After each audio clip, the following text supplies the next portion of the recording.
Hey everybody, Dan Kroll again here with the podcast. This is episode 17. If you missed the last one, episode 16, I talked with Chuck Boozman. He coached 4 sports at West Hancock from 98 to 2008. Go ahead and check that out. Thanks again for watching. I appreciate it. Tonight though, if you see on the screen here, I got a bunch of guys, some members of the 1996 state championship football team. They're celebrating the 25th anniversary of their state championship run. I was telling some of these guys I was pretty excited for this. I was 10 when you guys won that championship, so you guys were kind of our idols and heroes back in the day when we were in elementary school. So thanks for coming on tonight, guys. Before we get to them, though, I'm going to recognize our sponsors. Like I was just telling them, the goal is to raise money for the Sanger Legacy Fund, and I do that through sponsorship. So I'm going to take a few minutes tonight and bring up those sponsors and get them some good advertising. I have Ewing Funeral Home and Monument Company, Jay Hiscox of State Farm Insurance, Deemer Realty, and the Britt Vet Clinic are my long-term sponsors. And then I have 2 additional sponsors for tonight, and that's Amanda Crumweed of White Barn Picket Fence, and then Central College in Pella, Iowa, where Jeff is currently sitting right now. Fall sports, been in full swing for a couple weeks with practices. Cross country, head coach Holly Lang, good friend of mine. They have their first meet in Mason City on the 31st. September 7th, they go to Belmont. Volleyball, head coach Michelle DeHart. They open up their season tomorrow night, the 26th, against Lake Mills at home. And on the 28th, they're at the Garner Hayfield Ventura Tournament. Football, led by head coach Mark Sanger. Their first game is this Wednesday at Garner. Then they go to Newman on the 3rd. The school's also continuing to raise funds for a greenhouse, so contact them if you want to give any money to the greenhouse project. And just a reminder, as always, about the Sanger Legacy Fund. This is why we do this, to help honor our coach, Bob Sanger, and his wife, former teacher, Mrs. Linda Sanger. They both taught and coached at Britt and West Hancock for decades, impacted thousands of lives, including the guys you see here on the screen tonight. If you'd like to give, go to sangerstrong.com like always, and thanks to the guy on the bottom of the screen, Al DeWaard, for making that a nice, easy way to give on sangerstrong.com. And tonight also at the end of the episode, I'm doing the raffle drawing for the Coach Sanger cornhole boards. Thanks again to Kurt Kopacik, class of 95, for donating those to the Legacy Fund. He gave out, it cost him about $350 of his own money to get those made and shipped. And so far, we've raised about $1,300. So tonight, we're going to do the raffle for that. Before we get to the 96 team, though, 5 episodes ago, I talked with Nate Schur, a positive, uplifting guy. And he's also surpassed Kevin Sanger in most total views on the podcast. So I've been letting Kevin know about that these days. 10 episodes ago, on episode 7, I chatted with Rick Sanger. Don't think I need to tell anyone who he is. Everyone knows who Rick is. I'll have those links posted to this tonight if you want to check them out if you've missed one of those episodes. And then also, one additional thing, I wanted to plug a new book that just came out. It's called Home Sweet Dome, and Mr. Klein over there was interviewed for the book. There is 550 pages in this book, and an entire chapter was dedicated to West Hancock and Coach Sanger. It was a really, really cool chapter and a good book overall. So I've been talking to the authors. They are potentially going to sponsor this podcast in the future to help get their book out there a little bit more. So go to domeplayoffs.com to order a copy of that book if you'd like. Tomorrow night, the 26th, there in Emmitsburg at the Shores at 5 Islands, selling books from 5 to 7 if you live in that area. All right, enough of me talking. Let's get to it, guys. We're going to start with introductions. Just tell us, I know your names are on there for the most part, but tell us who you are. And I just thought we'd go with what maybe positions you played on the 96 team, and then where you are these days, your job, family, all that good stuff. So maybe Ben will start us off in the corner. One. Which one, Bergman or Evans? It doesn't matter. Go ahead. Go ahead, Ben Evans. Ben Evans. I played tight end, D end. I live in Ankeny here. I work for a pharmaceutical company for the last 17 years. So excited to be on with you gentlemen tonight. Whoever wants to go next. Chad Klein. I played quarterback and safety on the 96 team. I live in Newton. I'm an optometrist. Been here for 16 years now. Married to my wife, Mandy, and we've got 3 kids, a sophomore, a 8th grader, and a 6th grader.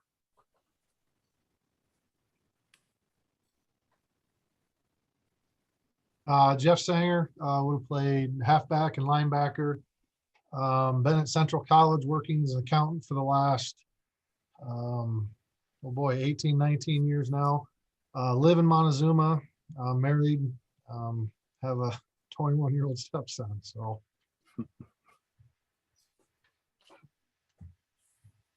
Rasmussen. I played center and I was the strong side D tackle, right, Al? I live in Elmhurst, which is outside of Chicago. Been working in insurance for a little over 15 years. I have a 10-year-old, 6-year-old, and twins who are just turned 5 back in May. Al DeWaard. Coach Sanger said I was too athletic for quarterback and running back, so I played left tackle and D tackle. I live in Algona now. Work IT for an insurance company.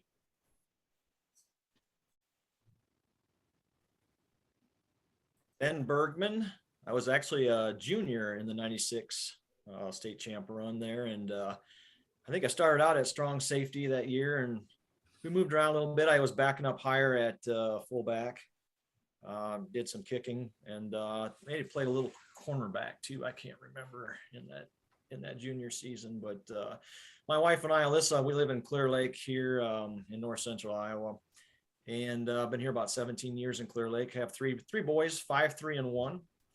And I also, I'm in my 16th year of Iowa High School Athletic Association in football officiating. So it's a great way to give back. And a lot of kids students out of West Hancock, you see a lot of them go on to coaching. But I always impressed with Jim Timmerman and Denny Brum and Dave Beach. They were all referees. I think Denny Brum's actually in the Hall of Fame, but I always find it interesting and, I have a good time with that with the crew I'm on. So, yep. Glad to be here, Dan, and be a part of this tonight. So thanks a lot. You bet. And thanks for coming on, guys. So we're going to break down the season game by game, all 13 of them. So a little bit of a longer episode I warned the guys about, but that's okay because it's going to be a lot of fun. Before we get to that, though, I'd like to mention our first sponsor, Michael and Brianne Ewing of Ewing Funeral Home and Monument Company. They have locations in Britt, Kanawha, Clarion, Belmont, and Dow's. Mike's a 98 graduate of West Hancock, and his family's been privileged to care for the communities of Britt and Kanawha since 1977. You can find him online at ewingfh.com, go to Facebook, or call him at 843-3839 or 762-3211. That's Ewing Funeral Home and Monument Company. And thanks again to them for sponsoring 20 episodes. So, guys, before we get to 1996, I just wanted to recap 1995. Would have been most of your junior season's been your sophomore season. You guys were up in 2A for those all those years prior, and then when 96 we dropped down to 1A. 95 you guys were 11-1. Your only loss of that season was in the semifinals at the Dome to Sigourney Keota. The score of that game was 14-0. Just looking at some of your scores from that season, St. Edmunds was one of your closest games in the regular season. You beat them 29-6. The Emmitsburg game, and that was the Justin Palmer 3 fumble recoveries for a touchdown in like 2-minute game. And then we got past Iowa Falls in the first round by 6, beat North Fayette 20-0 in the quarters, and then we lost to SK in the Dome. One story I wanted to tell quick about that, I mentioned it in another podcast, was when you guys played Mankato Loyola in the first non-district game.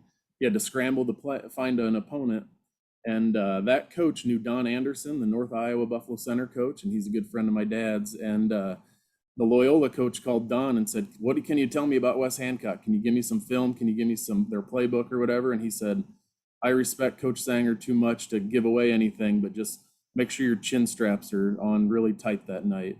And they said the next morning, the coach called Don and said, "I had kids in the locker room at halftime that wanted to quit and go home at halftime. They don't want to go back out there and play the rest of the game." So I just always like sharing that story. That's pretty fun. So yeah. So anything about the 95 season going into 96 that you guys want to talk about that kind of fueled the fire for the championship season?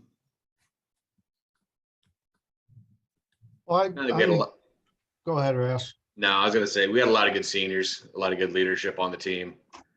We were able to come in and put a lot of time on the field, but I think it starts with the seniors that we had on the field and the leadership and work ethic that they showed kind of going into it.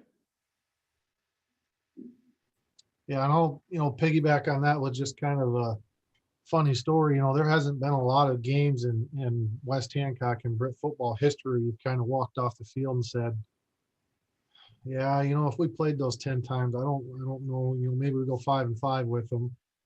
Sigourney was not one of those games. I think going into the 96 season, Sigourney was loaded. And, obviously they beat a team in the finals that had 2 future NFL players. So, that was a pretty big deal. But the thing I always kind of chuckle about is, we got handled by Sigourney pretty good. But that summer before football season at the Central College football camp, the team that we brought down, we actually played Sigourney at the camp in the 7-on-7. And those guys were not built for 7-on-7. We were running up and down the field on them and so it was kind of funny. And then we ended up playing them in the semis, and obviously, let's line up and go toe to toe. That was kind of more their game at that point in time, because they had some dudes, I'll tell you that. Mm-hmm. Well, and I think that game, that was motivation for the whole off season. I looked at the junior year as it was fun. It was one of those, we were playing up in 2A, every game, some of the scores are a little bigger than they probably seemed like during the game, but, we played underdog card half the time, going into the playoffs, playing Iowa Falls ranked number 1, and North Fayette. It's like, it was a dogfight for us the whole time. And then, run into Sigourney at the end, that was just motivation for the entire off season. We met a team that was better than us that year, and we knew that we needed to be the better team next year. We wanted to be that buzzsaw that people run into. So I think it's perfect fuel for, the next season. All right, so let's Yeah, get to go ahead. that Iowa Falls game, I know it was 6 points, but correct me if I'm wrong, but I feel like they scored that last 13 points in the last couple minutes. I feel like we dominated that game.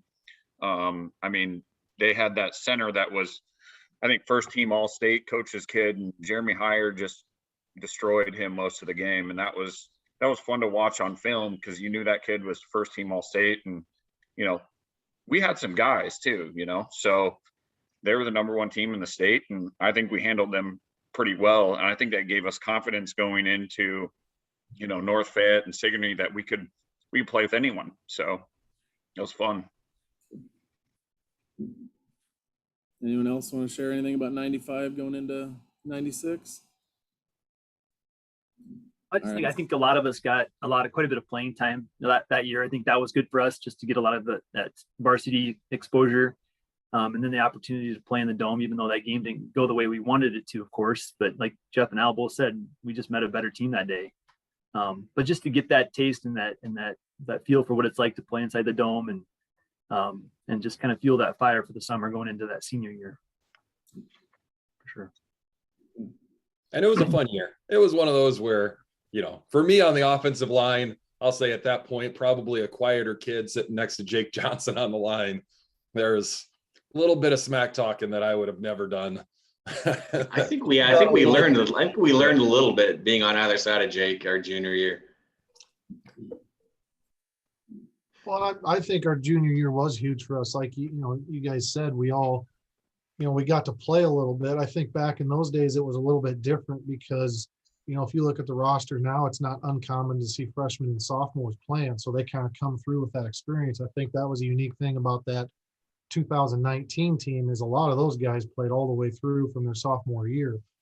For us, we kind of all came into it, and it was great to have, guys like Jake Johnson and Steve Perkins and Maya and Mark Kelly. And, I'm sure there's guys I'm forgetting, but to kind of follow their lead and go with it and get introduced. And, the other part of it is, being able to go and play some good teams in the playoffs and things like that your junior year, and not to say, we maybe are a little more relaxed our junior year, because, it's your junior year, you don't know what to expect. You're kind of thrown into it. But, just for all of us playing for the first time, I think that was a huge step coming into the, the senior campaign. Yep. All right, so 96. Let's get some reference here to show how we're not getting any younger. The top song in 96 in the fall was the Macarena, so I'm sure that's what you guys were listening to get ready for games. Our favorite song. Yeah. Terrible. The top box office movie in 96 was Independence Day. President Bill Clinton was in charge, and gas was $1.23 a gallon, and Tupac was murdered about 3 games into the season that fall. So give people some reference of that year. So let's jump into it. Game number 1 at Garner Hayfield, 35-0 win. Kind of a stat nerd alert here. In all 3 seasons that we won state championships, 73, 96, 2019, we played Garner on the road and obviously beat them on the road each time. So what can you guys reminisce about the Garner game? And I'll, like I said, fill in the gaps of anything we missed.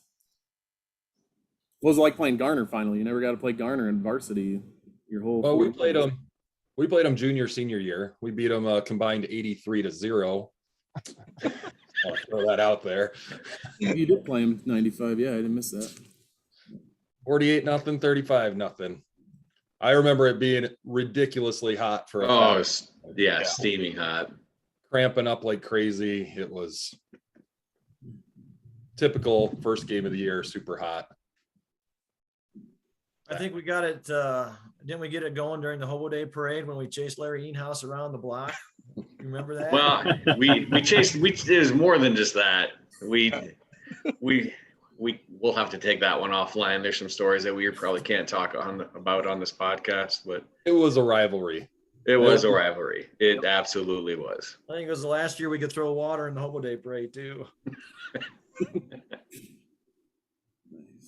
I think the Hilarious one thing, alumni banquet. if you think about memories for that game, I do remember it being hot. And then the one thing I remember is, late in the game, I can't remember how late in the game it was, but they drove on us and they got down to the goal line. We had a goal line stand.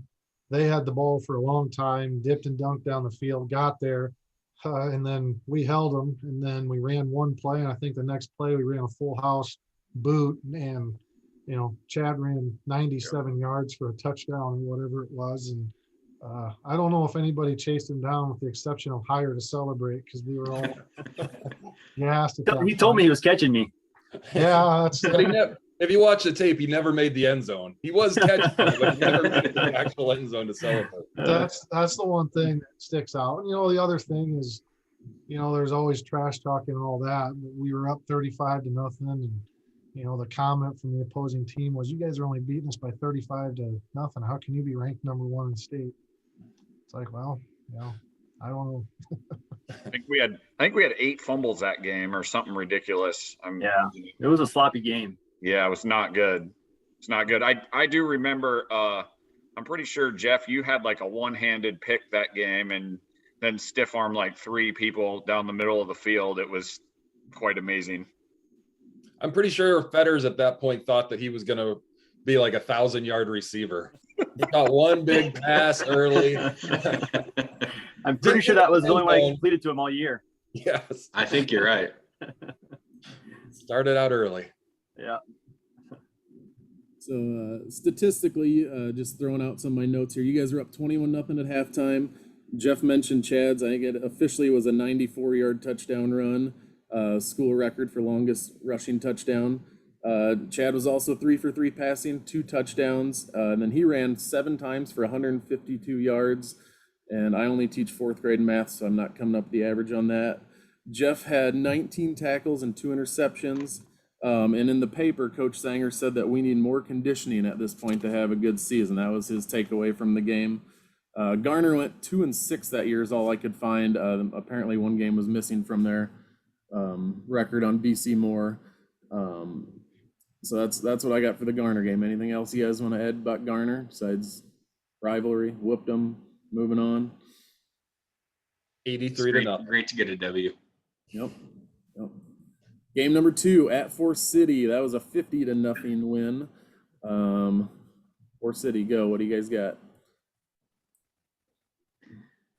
I suppose we got to start off with Al's big interception. It's too early in the day for me to exaggerate that I was fully extended and dove for the ball. lot of debate on how that interception happened, but it happened. That's all that matters. Might have been tipped around a few times, might have fallen into my lap. Hard to tell. Well, I asked you, Al, a couple years ago about that because I didn't see any yardage in the paper and I was doing the record book, and you told me something to the effect of we're a ground control offense. So I wanted to give our offense as much room to work with or something like that. So I'm guessing there wasn't many yards. Well, you know, in the old Tech Mode Bowl days, you take the kickoff out of bounds at the 1 yard line so you could run up your yards with the running backs. Bo Jackson. So that was kind of the mindset for me. Just take a knee with the interception and let the glory hounds in the backfield get their yards. You say so, Al. Going into the Forest City game, we didn't know a lot about them. I don't know if we've ever played Forest City. Junior high, JV. Yeah. Didn't play them our junior, I don't believe. No. And we knew they had athletes. We obviously played them in basketball every year, and they had some athletes. They were always good basketball teams. So I think, there's some nerves there, just not knowing what to expect with them. But we just came out and played our type of football, and obviously that was. I think they were 3A as well, weren't they? So right? too. Yeah. Yep. Yeah. So yeah, when you step into a 3A school, you come in with a little bit higher expectation, but Yeah. I don't know. I guess we came out the better team that day. Yep. Yeah. So you guys had 21 first downs in that game. 6 different players scored a rushing touchdown. We already got to Al's interception, unless he has some more he's just thought of on that. Again, historically, we beat Forest City in all 3 of the title seasons, but the 19 team played them at home, so a little different road home stuff there. The closest Forest City got to the goal line was the West Hancock 38.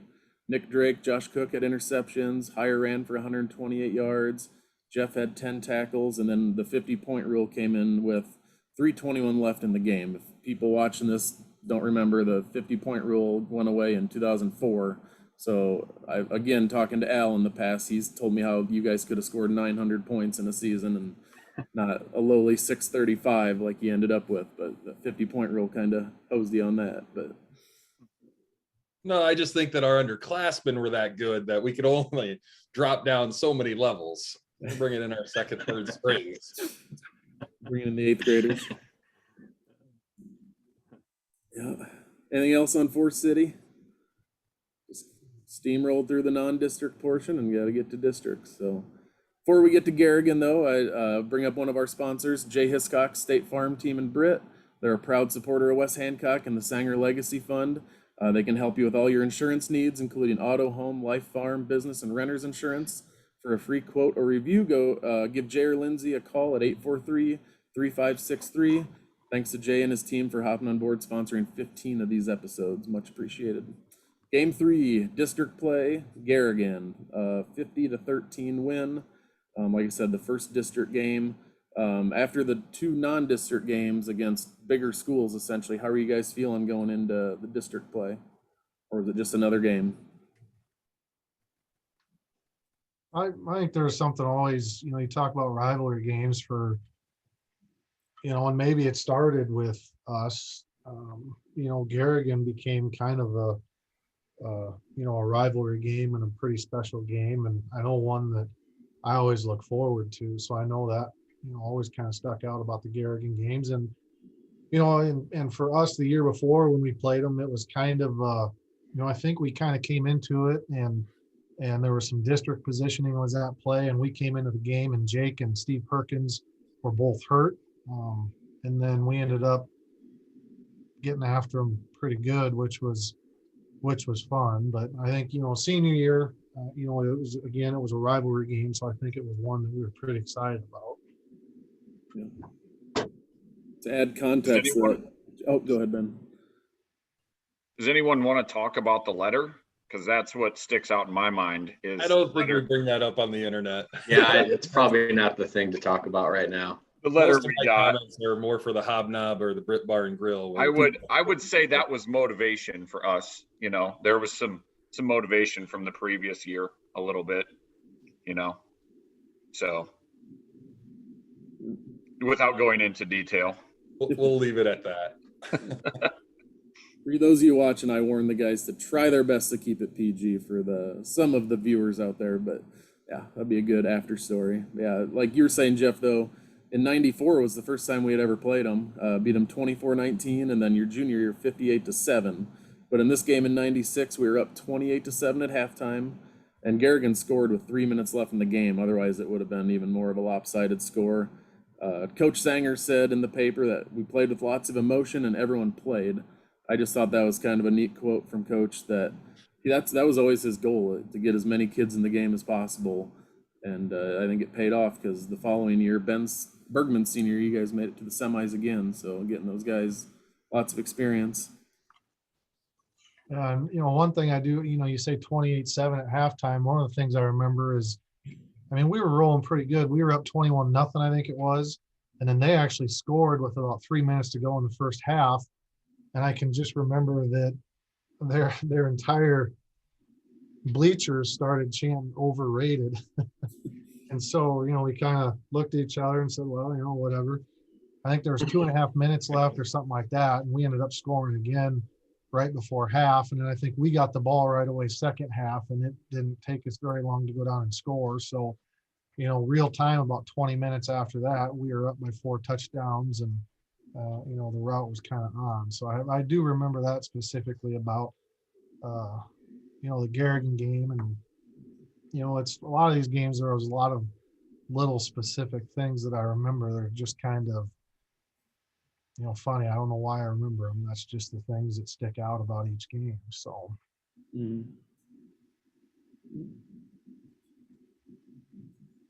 Anybody else on Garrigan? 1-0 in district play at this point. Good, moving on. All right, game 4 at North Iowa Buffalo Center. That was a 42-6 win against the Bison. Like Jeff just said, we were ranked number 1 in the state at that point. But in my notes, I put that going to Buffalo Center in this era was always a tough game. Don Anderson, we already mentioned, was a great coach. He coached my brother later on when he came back. In 1990, we barely beat him in the regular season, and we lost to him in the first round. Beat him 34-12 in 91, 15-9 in 92, 35-7 in 93, and then we didn't play him for a couple years leading up to 96. So what do you guys remember about going up to Buffalo Center that night? This was a muddy field. Yeah. Rain the whole time, miserable, dry field. We beat them by 20 more. I remember we played pretty poorly in the first half. Was it 13-7 at halftime? Yeah, I think so. It was not a good first half. Yeah. They had a good game plan, though. From what I remember, they were cutting us at the knees, trying to just disrupt our run game. It was a rough go. They had a good game plan. I think Don knew us pretty well. He kind of knew how to coach against us, and our hats off to him, because those guys are athletic, but like Al said, it shouldn't even have been close. Remember that they had an audible that was like blue 85 and you stepped in front of number 85 and picked off the pass. That was Travis Spear. Yeah, the quarterback looked down the line and shouted blue 80. And I looked down in front of me and I was like, oh, that guy's number 80. We've been playing against him since like 5th grade. He yelled again. He's like, blue 80. I'm like, he's staring right at him. I'm like, well, I'm just going to follow him and see what happens, because it looks like he might throw to him. And yep, sure enough, he decides, drops back and had a little pop pass. And I said, thank you. But I think that kind of goes back to, we all grew up like playing together, right? Chad and Corey and I lived really close, and we played, all the time in the lot. And I think like some of those things we just like learned instinctively. Everyone was, we had Jeff coming in all the time, playing with his older brothers. I think, playing that much, you just had instincts, like, how does Jeff always know where the ball is going? He never gets faked out. It's like, gosh, that guy's like in on the tackle before you even see who has a ball. It's crazy. So that was always kind of fun to watch, like, him darting through there, or like, Ras like tackling a guy. I'm like, I couldn't even see the ball at the end of the line, and Ras has got the guy wrapped up and tackled. It's like, geez, you know, but it's years and years of playing, you know. We all got the pads when we were in 4th or 5th grade and we were playing, you know, helmets, everything. So I think that made a difference, you know. We've been playing for a decade already. That's and that what was I Some was of gonna us ask. had Go ahead, Jeff. some of us had hutch pads while you guys had high school hand-me-downs, rolling us with real helmets and shoulder pads. I got my Tommy Kramer fake quarterback pads on. Jeff's dropping a real helmet on me. Yeah, but Al, I'm not going to feel too bad because in 7th grade you were still 6'4", 250. 185. Well, that might have been 4th grade. I wasn't going to say it, Al. I was going to ask you guys, like, the camaraderie. I mean, you're all good friends pretty much, got along pretty well, and it was kind of a smooth thing out there on the field. That was something kind of special about our group of guys is we really didn't have any issues throughout the year where I think anybody butted heads. I can't recall a single situation where that happened on or off the field that year. Well, I mean, yeah, we worked out together. We hung out together. I mean, obviously, you know, we didn't partake in anything that we were not supposed to. You know, I'll just say that. So, you know, we were very adamant on, you know, alcohol and drug free, you know, all the way through. So that was, you know, one thing I thought was special about our group too. And you guys wore the drug-free patches too back then, right? Was that a tradition back? Yeah, I think we were the only one in the state, weren't we? Mm-hmm. For a number of years, because I remember when I played, we even got told that, I believe. So, Thing I remember about the, you know, and I'm not going to lie, you know, I'm kind of a loser, and West Hancock football filters through the YouTube search a lot on my home TV. You know, if it's Friday, Saturday night, and I'm sitting there, I'm bored.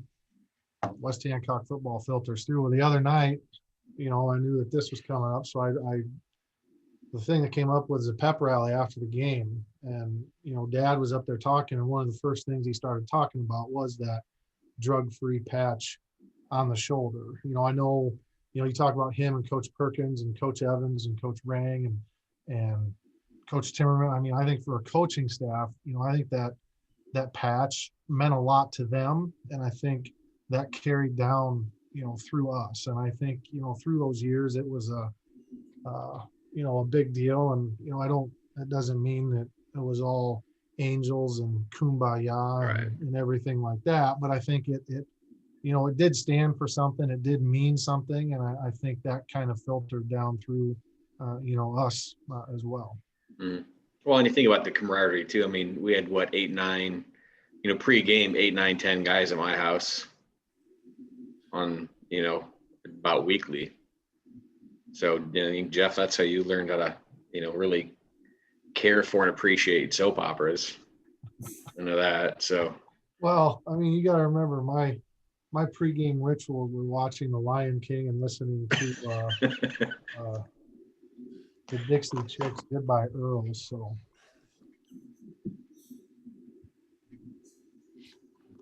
all right. Before we move on to Game 5, about halfway through the regular season, I do have a one episode sponsor for tonight. That's Amanda Crumweed. She owns White Barn Picket Fence. They specialize in newborn and children's photography for the past 13 years up in northern Iowa, and she's expanded into farmhouse decor and gifts about 3 years ago. Their first location was in downtown Algona, and most recently they opened up a new location in downtown Clear Lake to best serve their customers. That brings the best of modern farmhouse style and unique gifts to the North Iowa area. You can shop online as well at whitebarnpicketfence.com. So thanks to Amanda for sponsoring this one. All right, Game 5 at Manson Northwest Webster. That was another blowout win. 50-point rule came into effect, 53-0. Just wanted to throw out some historical data here. We're 10-0 all time against Manson Northwest Webster, and we've outscored them 444-84 in those 10 games. So they don't particularly like to see us on their schedule at this point in time. So what do you guys remember about going to Manson?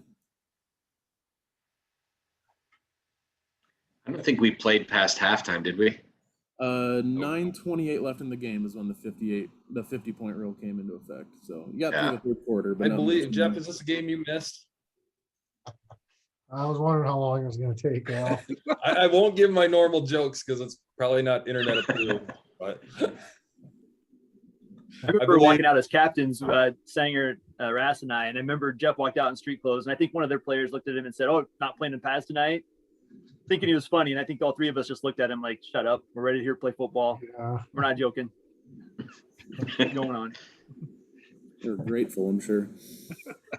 Oh, the thing I remember, the funny story I remember about that game is, I don't know what we ran, a dive or something, and Hire kicked it outside, and somebody hit him from behind, so the ball popped out, and there's just this massive scrum for the ball, and everybody's fighting for it. And if you watch the film, Higher all stands of up a with sudden it. Hire comes into the picture and he's holding the ball. Somehow he got out of the pile with the ball and nobody realized it. So there's just well, and the ball and the people, like 5 people are in this pile on top of the ball and 5 yards ahead of Hire. He just dives in, grabs the ball, pulls out of the pile. Refs are still trying to get people off the pile. And he just walks away with the ball. yeah.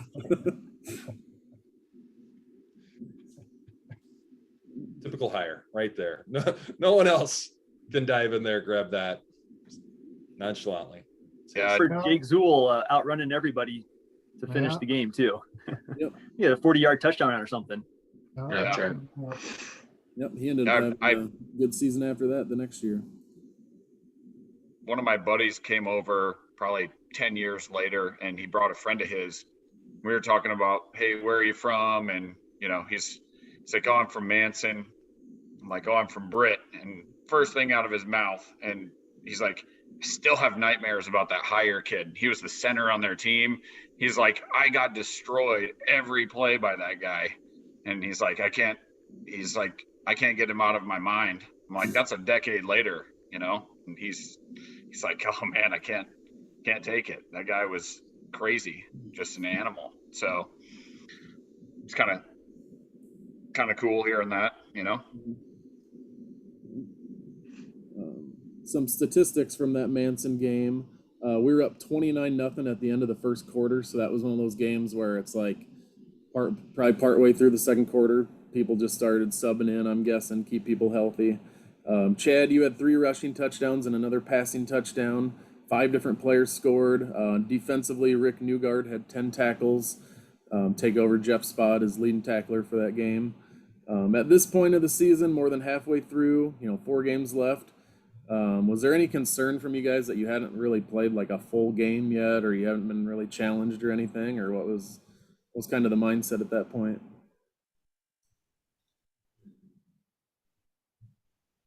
I don't know if there was concern. I know the one thing about our senior year, and from a coaching perspective, you always say you're not going to look ahead, and we'll get to it, but I know there was one game that we were kind of looking at and we know was going to be a test, and we didn't look over anybody, but I don't think there was any concern from our standpoint, because we knew that we were going to be tested down the road. I heard that from people, though. I think other people were trying to put that in our heads that, they haven't played a full game this year. What are they going to be able to hold up if they have to play with somebody a full 4 quarters? I don't think any of us bought into any of that. I agree. That brings us to game 6 then. Pocahontas, homecoming, another 53-0 win, back-to-back 53-0 scores. It was October 11th, so Coach Sanger's birthday. And speaking of what you guys just spoke about playing a full game, in the paper leading up to that game from the Manson game, Coach said that Pocahontas is traditionally good, and he thought they'd be a dangerous team next Friday. And I'd say we squashed that pretty fast. 50-point rule came into effect 40 seconds into the fourth quarter on this one. So what do you guys remember about homecoming of 96? I remember Hire had 2 carries for 144 yards. Yep. I remember a guy trying to tackle Sanger, and Sanger broke his sternum. Yeah, He had with That's right. a long stiff delay. arm. With a stiff arm. Well, and it was kind of a cheap shot where it was one where someone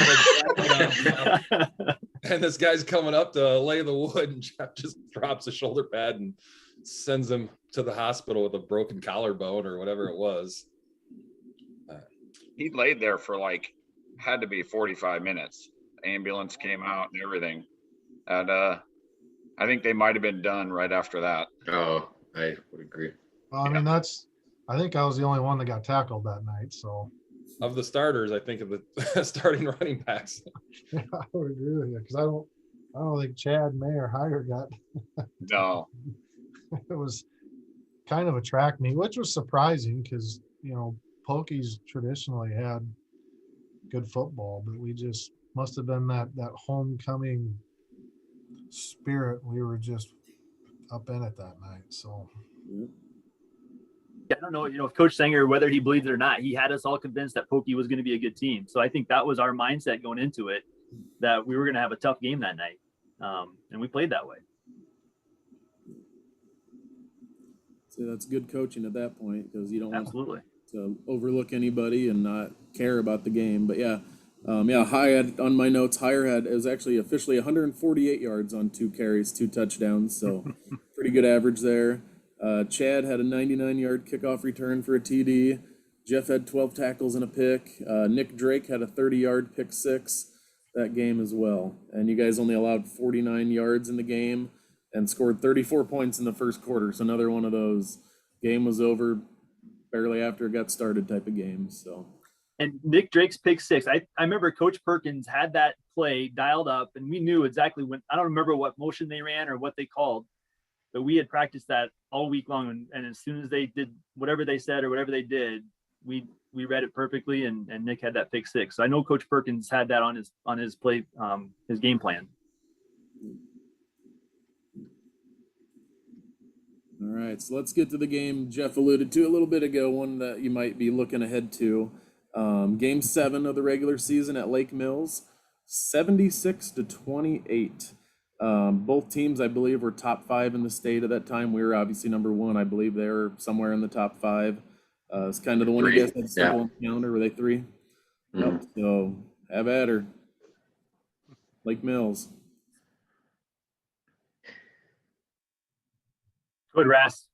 No, it was just a lot of fun. So I think, you get atmospheres like that. My dad had people talking smack at work and, with Stensrud and, everything else. And obviously the, kind of the backstory, the Lake Mills coach, he coached at Britt, right? Yep. Bill Burns. So, 80s. so there was, weren't there like 3,000-4,000 people at that game? So, it was, top of the field. For a 1A football game, just a lot of excitement. It was, you talk about strapping it on and having fun. I don't have a lot to say that we can keep PG right now. That comes to mind, but I think of all the games I played in high school and even at Central, probably one of my favorite environments of all time. Wow. That was such a cool, with the fans right there on top of the field in the end zones, and just going back and forth with them. It was a great game in the first half. It was tight. Especially when it starts out with Stensrud rolling past Bergman and Klein, jogging to the end zone. I think it was Ridema and me. It was Ridema. Yeah. Ridema. Yeah. I remember before that game where I'm outside the locker room just running through some stuff, stretching, and like cars are going by, yelling, smack talking, and just like nerves are going. And it was probably one of the bigger buildups of that year. And, just started out with a track meet back and forth where it's every time they thought they had momentum, we immediately answered. And that's. Yeah, I think, one thing I remember about that game is I think when we and maybe I was different than everybody else, but when we got to that week, there was a sense of relief that, hey, this week is here and we finally get to think about it and we get to go play it. I can remember, playing them in junior high and they beat us around pretty good. Stendrud was already 6'9", 250 at that point. And, but I do remember there was a sense of relief, and it's one of the few games in my life that I don't think I got really nervous for. It was, the one thing I remember that really sticks out in my mind is, my dad taped ankles and they kind of had is I remember like a little recital hall or something where we went to get taped up and stuff. And I sat up on the stage and Dad always taped my ankles. And I can remember, I just got a sense from him that night that he was, he was pretty amped up. He was taping my ankle and normally he would pre-wrap it and then he'd tape about an inch above the pre-wrap because he always told me you tape it to the hair on your leg so the ankle wrap will stay up. Well, that night, I swear he taped my ankle all the way up my knee. He just kept talking. And, I remember it. He said, that dive, those guys will move them around up front. You pick a hole and you go and you get in front of higher. And if there's not a hole, you punch one through. If you don't, he's gonna, and it's gonna hurt a lot more than any of those guys. And the other thing, was he asked me on the sixth trap, Stendrud was going to be the guy sitting on the outside of the sixth trap. And he said, he asked me, he said, does that worry you at all? And, I don't remember what I said, but, me and Dad had some pretty good moments at that taping ankle. And I can just remember we talked about the sixth trap. And he said, I don't care if he's blocked or not out there. When we run that sixth trap, you put your foot in the ground, you get your shoulders down, and you get upfield. And I go, he might be, and Dad says, he might be there the first couple of nights, the first couple of times. But if you keep doing that, he's not going to want to stand there anymore. And we'll have the sixth trap. And, to me, that was just one of those things. By the time my dad got done taping my ankle, I felt sorry for Andy Stendrud because I was like, I'm going to get after, this. And, so that still sticks out in my mind about that game is just getting my, ankles taped and kind of the advice that I was getting from Coach Sanger at that point. So I was, needless to say, I was kind of ready to roll once we got in the field. And it was, I don't know if I've ever had that much fun playing football, to be honest with you. So. Yeah. Well, and Chad got to throw the ball a little bit. He got to be a glory hound. Probably Evans' favorite game of the year too. My life favorite. I game of my uploaded the life. video of that one, and I started watching the beginning of the game, not just the highlight tape of the game, and they started out with like a 9 or 10 man line of scrimmage, where it was just one of those like, all right, I guess you could throw everybody to stop the run, but that's only going to work for a little bit. Like we still got some weapons that can lob a ball over the top. And I think I actually threw a pass that game too. We did? botched a Oh yeah, we botched a PAT. botched a Bad PAT, snap, I think Evans caught one in the back. Well, that was a great snap. I think Bergman just I wanted to throw a handled pass. it poorly, I believe, right? I don't remember, but I just remember landing on my back. But I saw Ben in the back of the end zone, just tossed it, and next time we did it. So I think there's that point in the game where everything was just kind of rolling for us. Yeah, And that was literally just one of at those that point. things. Literally, yeah.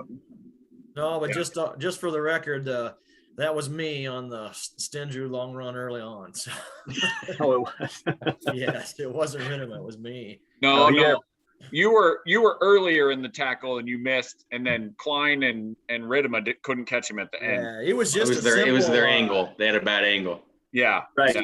Stensrud just ran a simple 5-6 yard, Yeah. just down straight the field. That's where they tossed it to him, and then he probably stiff armed me down, and then he was off. So That was the first score of the game, wasn't it? Yeah. Second series for them. First score of the game.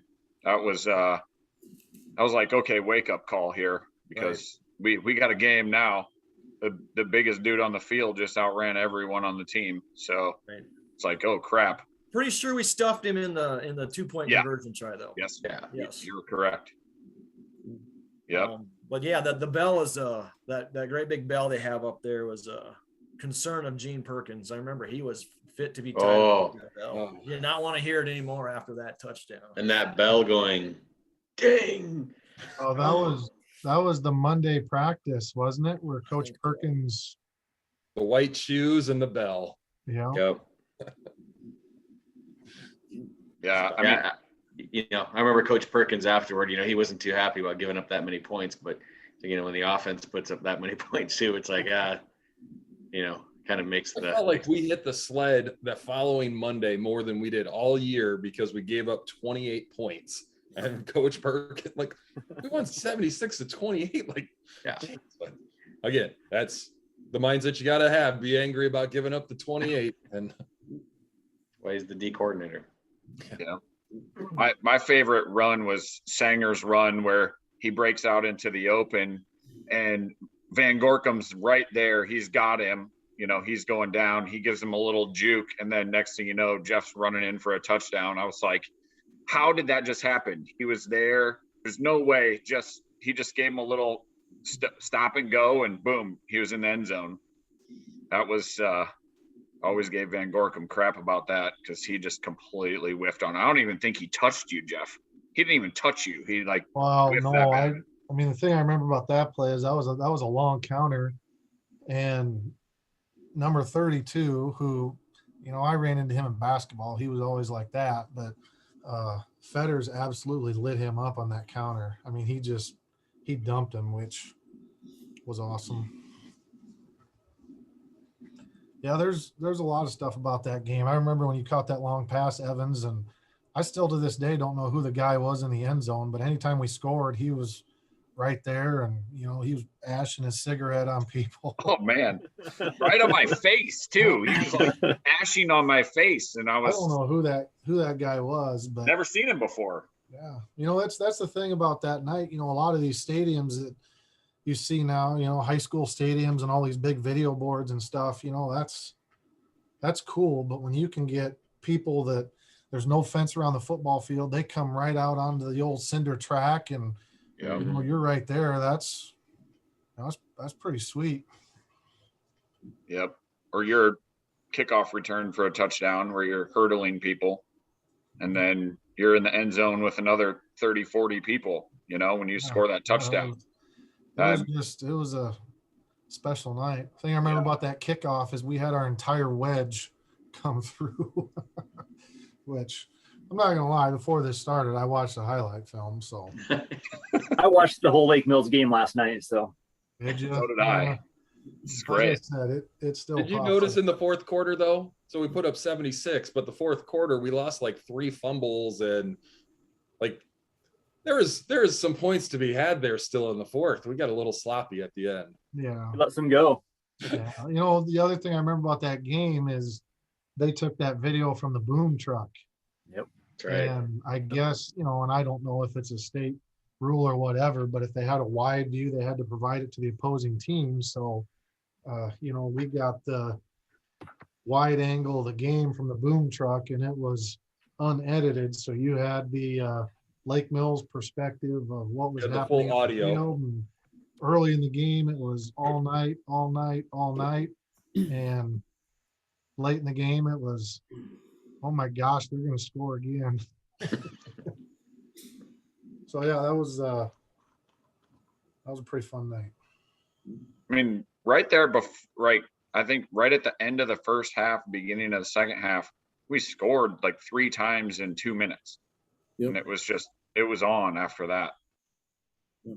Scored 24 points within, like less than 5 minutes, and got you up 62-22 going into the fourth quarter at that point. And you guys had 528 total yards offense. I didn't write down what Lake Mills had, but I think it was close to 850, 900 yards total between both you guys for total offense that night, not counting we had kick returns, punt returns.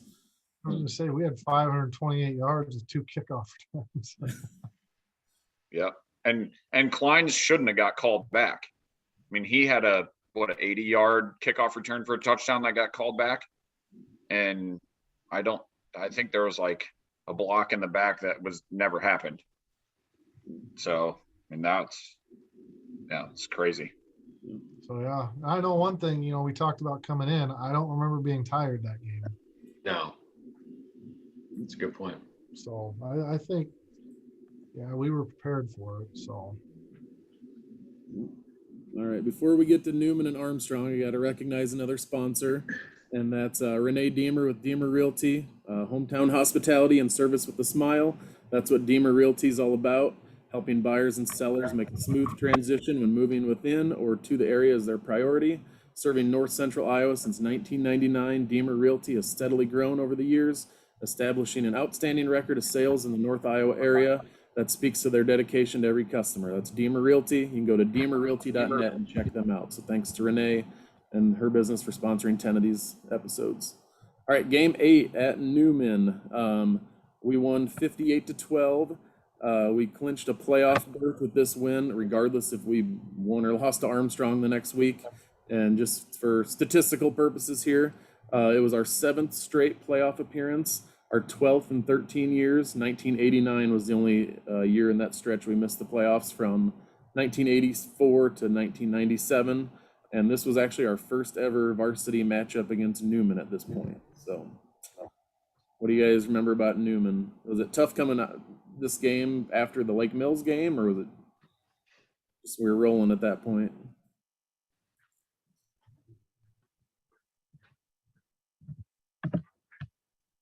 I feel like I'm doing all the talking here. So, but I remember feeling good about the Lake Mills game, but I don't think there was any overconfidence or anything like that. Newman had always had good football teams, and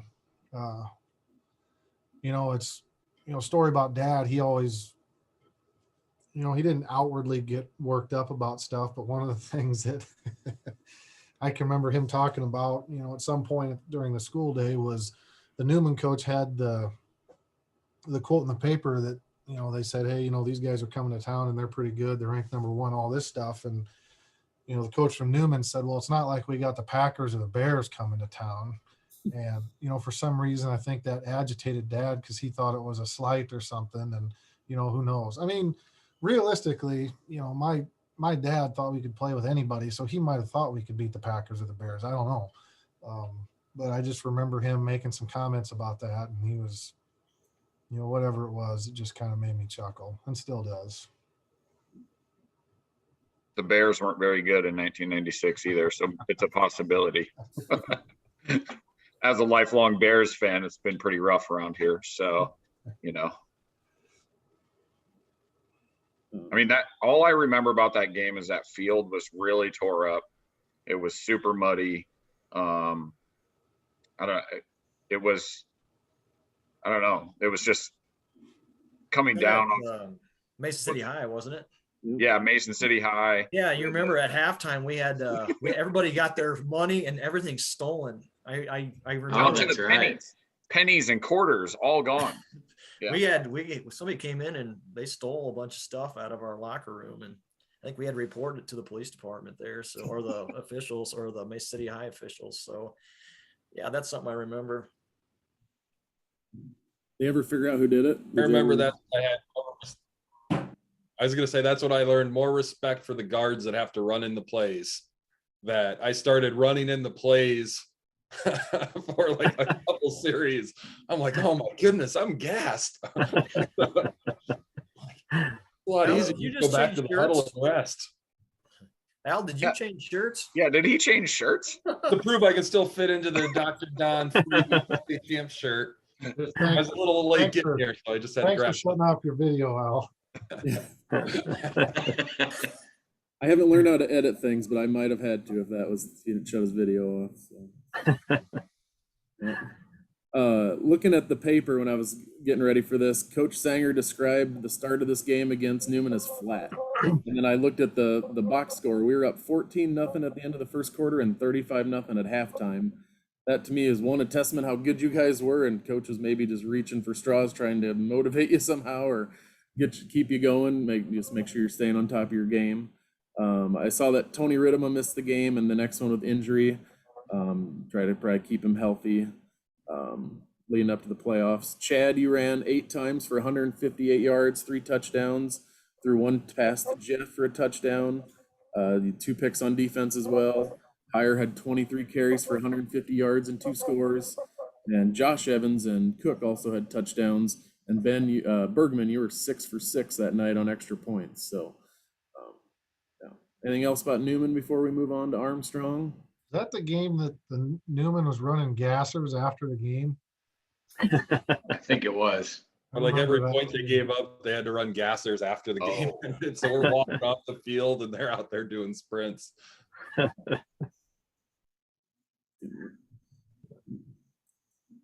right, let's move on then. Game 9, last game of the regular season, then we'll get to the playoffs. Armstrong Ringstead at home. We won 56-6.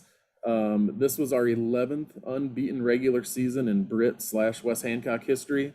The other years was 1940, 48, 60, 62, 73, 86, 87, 91, 93, 95, and then of course 96. That was the 7th of Coach Sanger's career.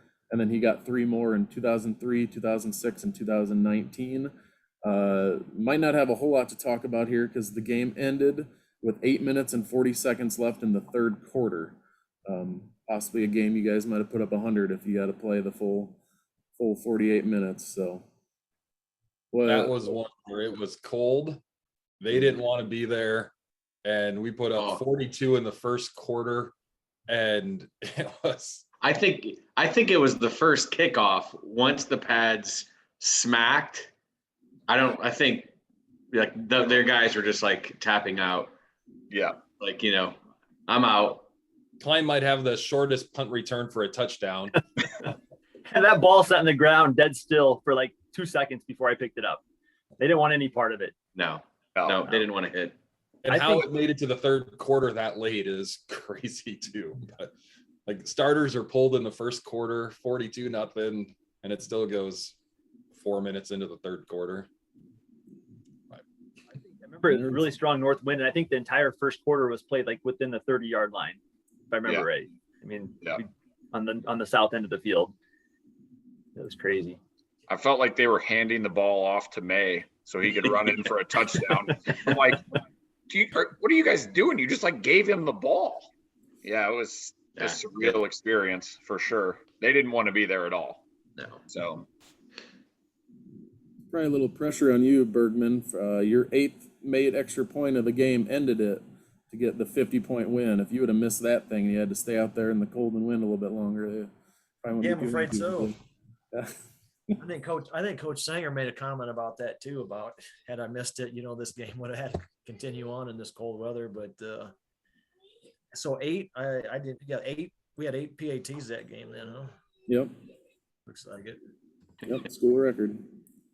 Yeah, that was senior night too. So I can remember standing out there. It was just freezing going through all that, sitting there doing the introductions. And, even I can remember the film, it was so cold that the film wasn't, I could have a black thing that would cycle through the film like every second. And, yeah, it was cold. So like I said, that got you unbeaten regular season, 9-0. Playoffs started that next Wednesday. So back then, Friday night game, you stay up till midnight, the pairings come out, and then you see who you play 5 days later on Wednesday night. 16 teams made the playoffs back in 96. You guys got Lake Mills again the following Wednesday, but a home game. Like I said, a short turnaround. Do you remember anything? Did Lake Mills feel gypped about having to play us again, or was it pretty much a known fact that since we're that close geographically, we're going to play each other again? yeah, I mean, I talked to Van Gorkum after high school, and he's like, "Man, we had a chance to make it to the Dome if we wouldn't have got paired up with you right away." And I don't disagree with them. I thought they were maybe 3rd or 4th best team that I saw in the state. I mean, they would have had a solid team that could have, made the Dome. So, Yep. but that was like, 1991 when, we got paired up. We're number 1. Garner was number 2. And, we played at Britt, and that's just kind of how it worked back then. They didn't seed them based on who they thought was best. It was more on geography, which is unfortunate. When you have the number 1 and number 2 teams within 10 miles of each other, hopefully you get those teams in the state championship game instead of right out of the gate. Yeah. So. Yeah, and that was, and from our standpoint, our history of beating someone in the regular season and then turning around and playing right away in the first round of playoffs, like Ben said, it wasn't real stellar at that point, because I think it was 91 that we beat North Iowa in the regular season, then turn around and got beat by them first round, and then 92 we turn around and do the same thing. And I mean, for us, those were 2 pretty good football teams. So I think for certain people, there was probably some hesitation from the West Hancock draw standpoint of, dang, we got to go play this team again, and they're pretty good. So, Yeah. Yeah. So I'm going to go through the bracket here, the 16-team Class 1A bracket. Our bracket was us and Lake Mills, like we said, and then on the other side was Eldora, New Providence, and BCLUW. Underneath that, winners play in the semis would be Wapsie Valley and Clayton Ridge, North Mahaska and Cedar Rapids LaSalle. And then on the other side of the bracket was HMS and West Sioux. Galen played Tri-Center. And then on the other fourth of that bracket was Pleasantville versus Panorama and Bedford versus Mount Ayr. Like we said, the game was at Britt. Was there just as big a crowd for this game as there was at Lake Mills? What do you guys remember about the lead up to that Lake Mills game? I don't remember there being quite as many Lake Mills people on the visiting sideline. I think, our stands were pretty full and had a good turnout. I mean, there was still a lot of people there. I mean, the field was surrounded. I do remember that.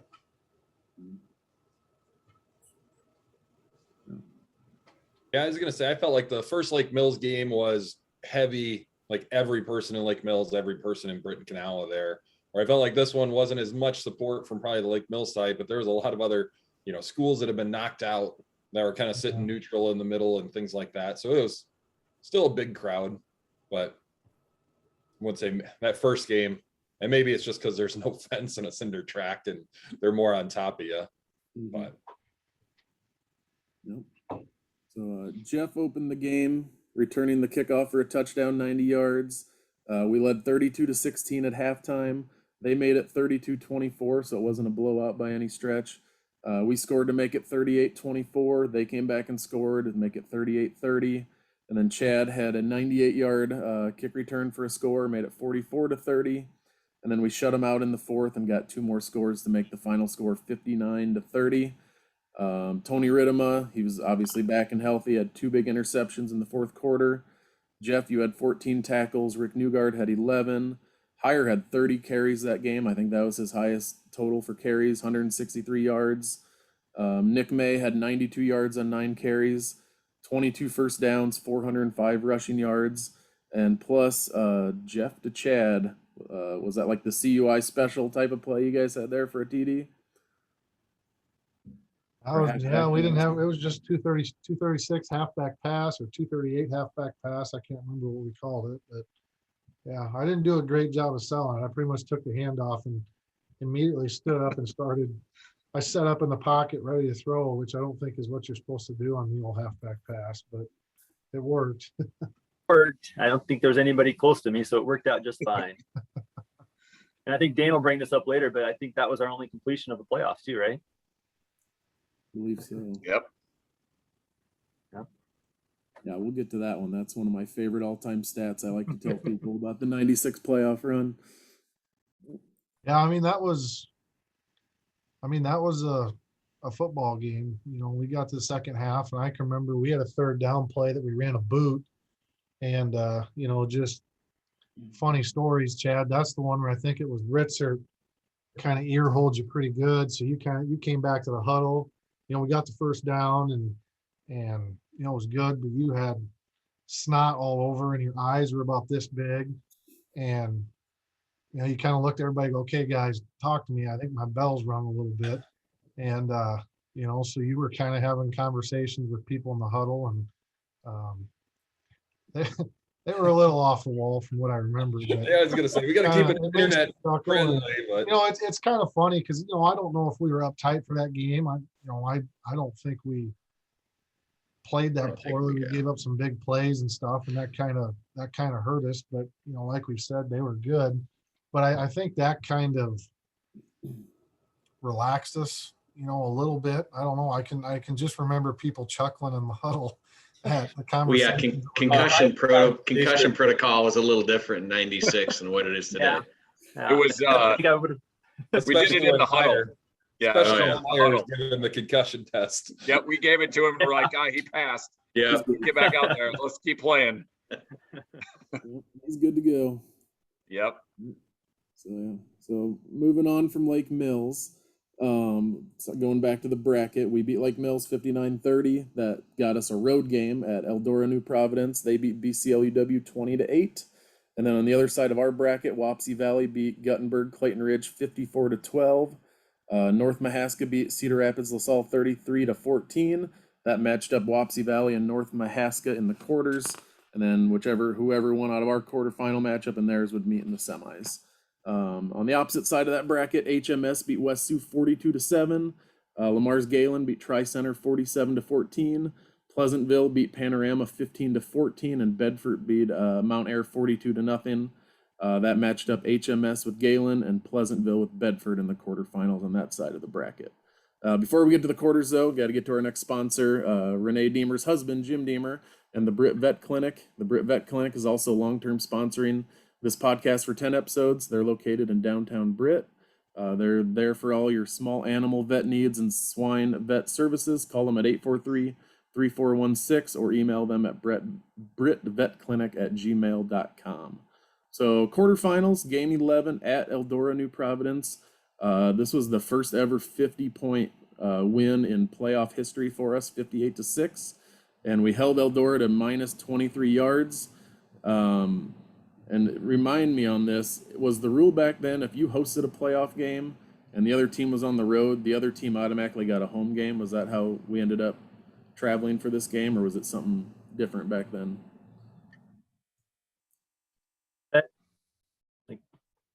Like depending on, like, one year they would start like at the top of the alphabet, and if you were Brett West Hancock, you would host the game, depending on if you were playing Lake Mills, and then the next year it was the bottom of the alphabet up. For some reason, it seems like it was something like that.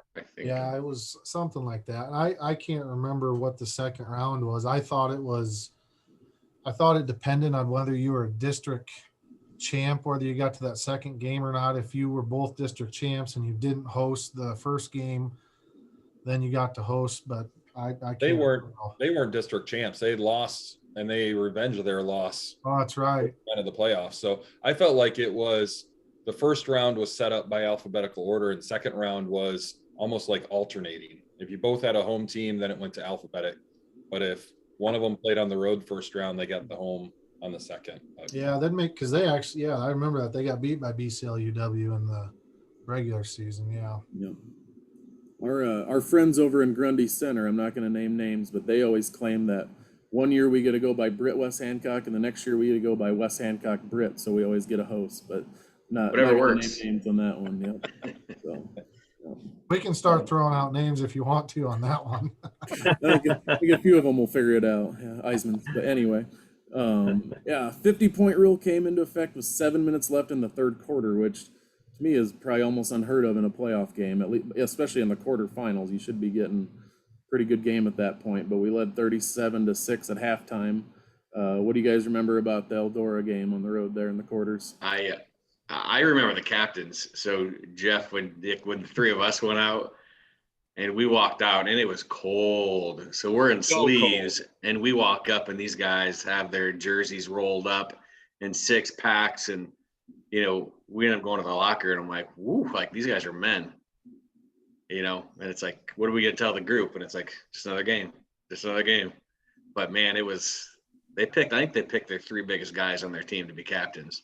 Well, and maybe I remember this wrong. I can remember standing out there for the captain's toss, and I was like, these guys are big, but these guys are freezing. Because I can remember that. I thought they were out there and stuff.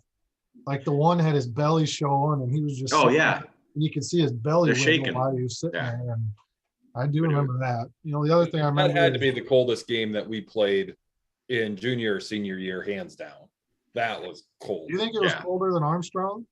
I think so. Well, which one did Hire have to double up on the cutoffs? That was Iowa Falls. It's cold out there. Throw the cutoff, still showing belly and no sleeves. But yeah, the other thing I remember about that is the Lake Mills game. I got a helmet, so my knee was all swollen up. So, again, it was working with Dad. He was taping my ankle, and then we put Icy Hot on my knee and thigh.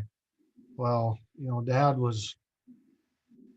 He was revved up again, and when he was putting the Icy Hot on, the Icy Hot was going a lot of places that I wasn't sure it needed to go. And then as eventually we got to warm-ups and stuff, I forgot about how cold it was because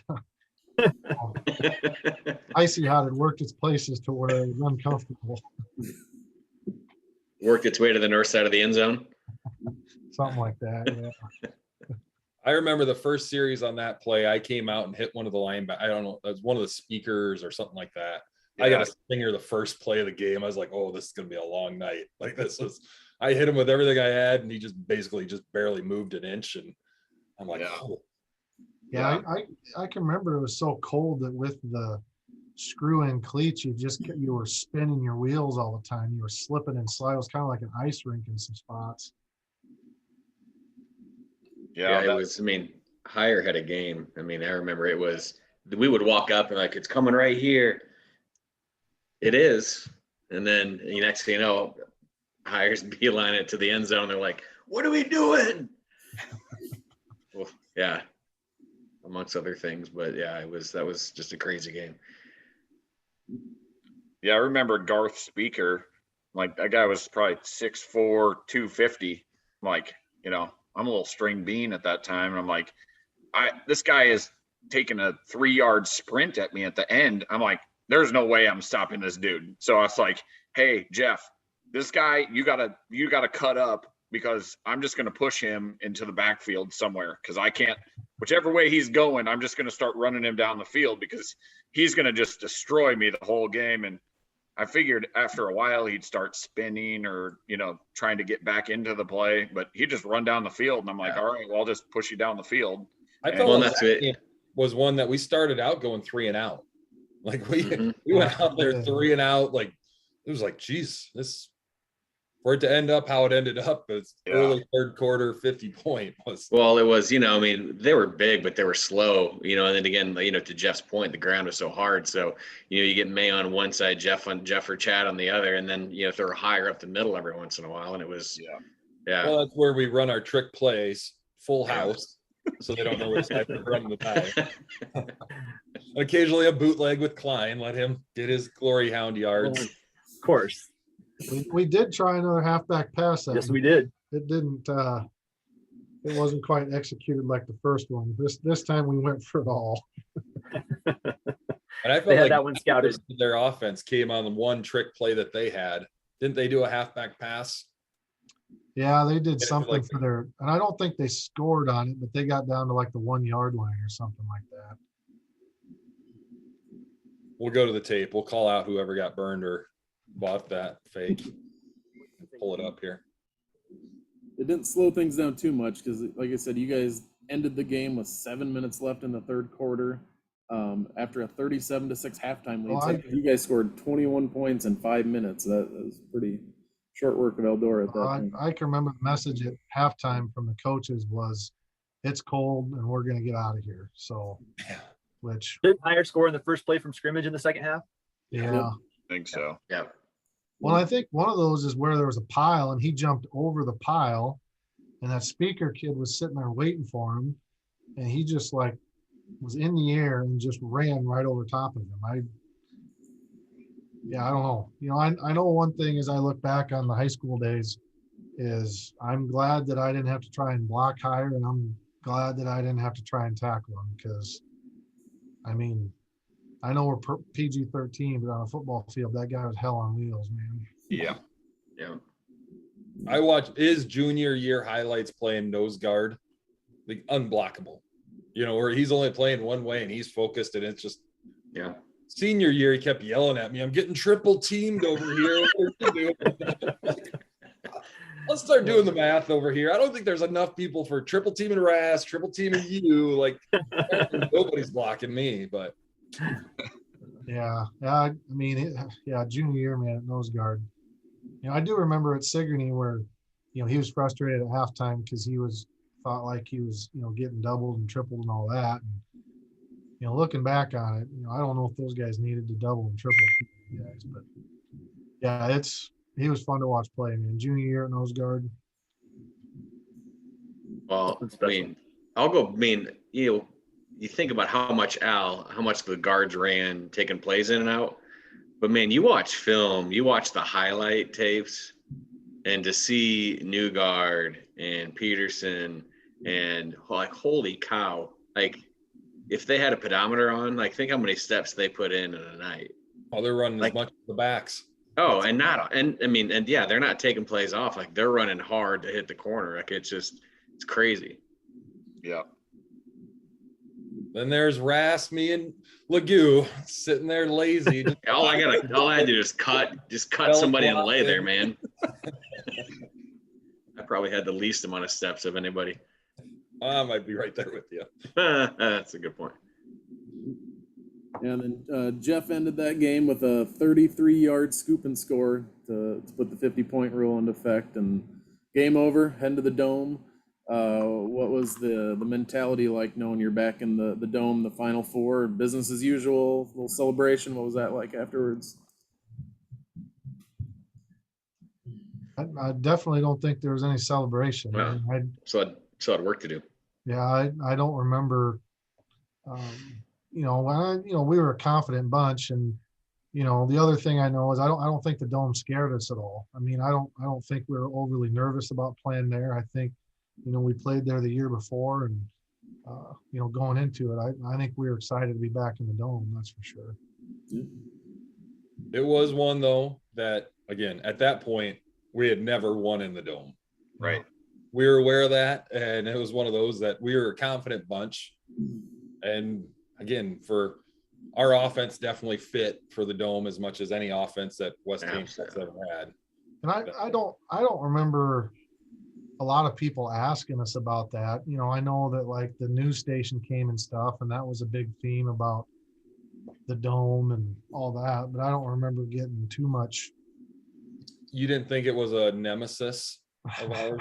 Yeah. Hey, I knew it was a nemesis. No, if I remember right, I think Wapsie Valley played one or two of their regular season games in the Dome, didn't they? Yeah, I think so. That was part of their home schedule. Yeah.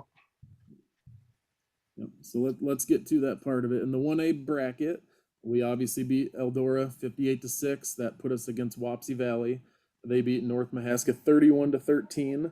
On the opposite side of that bracket, Galen handled HMS 43-13, and Bedford beat Pleasantville 34-24. So that gave us Final Four of West Hancock versus Wapsie Valley, Galen versus Bedford. Galen won the Class A championship in 95. We won, obviously, the 96 1A title.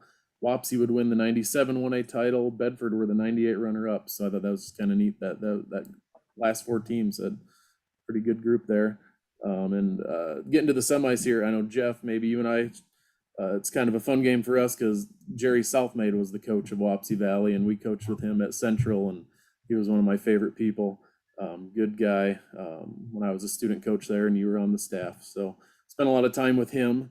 Kickoff that day, though, was 10:30 in the morning. What was kind of your Dome routine getting to Cedar Falls kind of at an early time that morning?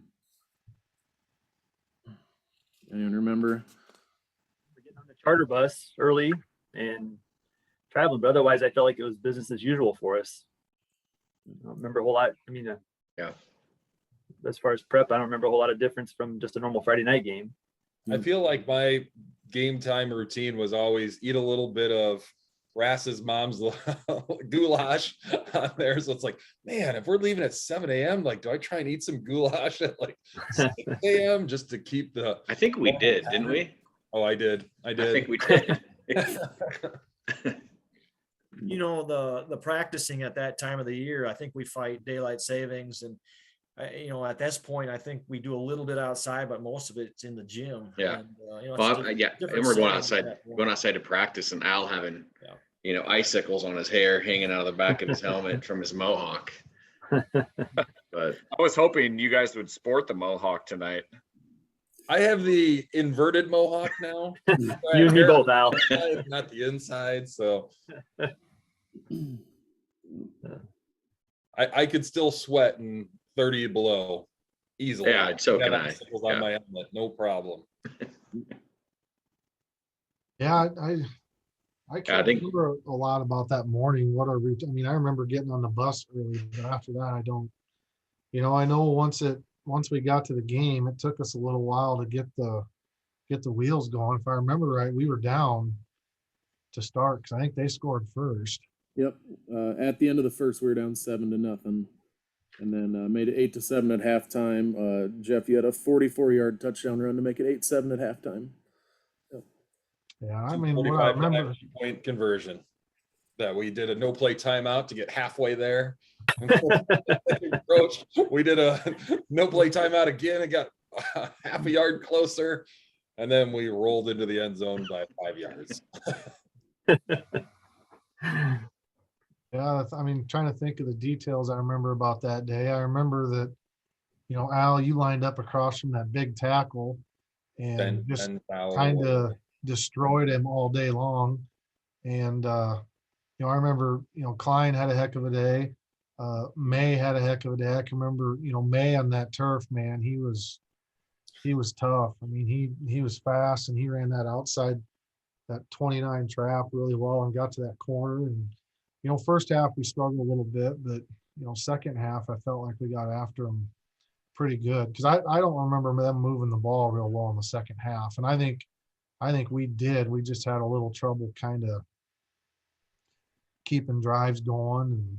And, once we got, down inside, 30 and things like that. But second half, I felt like we were rolling pretty good on both sides of the ball. I know they had that reverse pass for a long pass, but other than that, I don't remember them having much. I feel like when you get a team having to do a reverse halfback pass, like they know at that point they can't hang for that match, and they're trying to get a little gimmicky. That Yeah, I feel like we own that second half. Yeah, I mean, and what I remember is, especially from that game, is we got after them up front pretty good. Specifically, defensively, they had that, that tailback went to Wartburg, so we played against them for more years than that, but that quarterback was, running for his life out there from Evans and May and, Higher, and they didn't have a whole lot of success there, I remember. Yeah, I feel like May really hit his stride towards the end of the year, both, playing halfback and D end. I thought he was kind of a force to be reckoned with. I mean, I don't remember. Do you guys remember, did he even play running back prior to our senior year? I thought that was his He first. was a receiver or end and switched to as a running. But you see him, he set up better blocks than anyone I've ever seen. That he'd do that little step in, get the guy to come in, guard would kick him in, and he'd just go to the outside. Like it was just. And that's what I remember.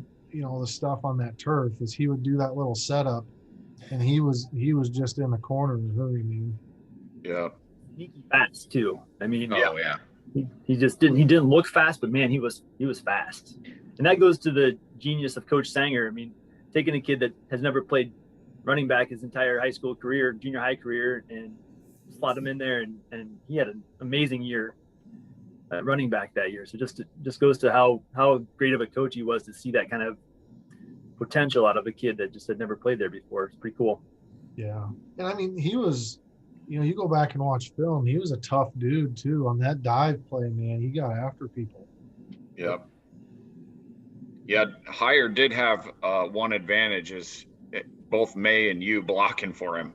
I mean, if, Oklahoma rolls in, I'm like, oh, God, I got to go against Sanger. This is, I don't think I've ever gotten hit harder in games than I got hit in practice between, the three of you, Corey, Al, and Sanger. I'm like, I remember wrestling when we were younger. I'm like, dear God, don't put me with Jeff. I don't want to wrestle that guy. That's terrible.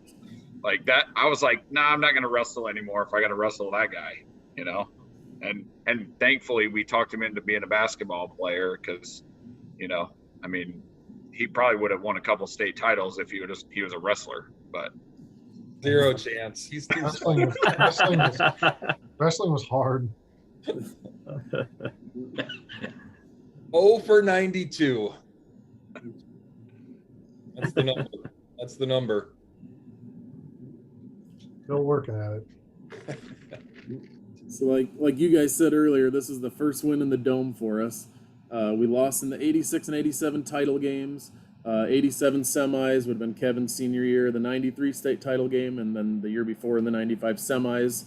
kind of got that monkey off your back, and it took till 2011 before we won in the Dome again when they were runner-ups that year. So what kind of happened in the days leading up from the semis to the championship game? You guys remember all the hoopla around those days?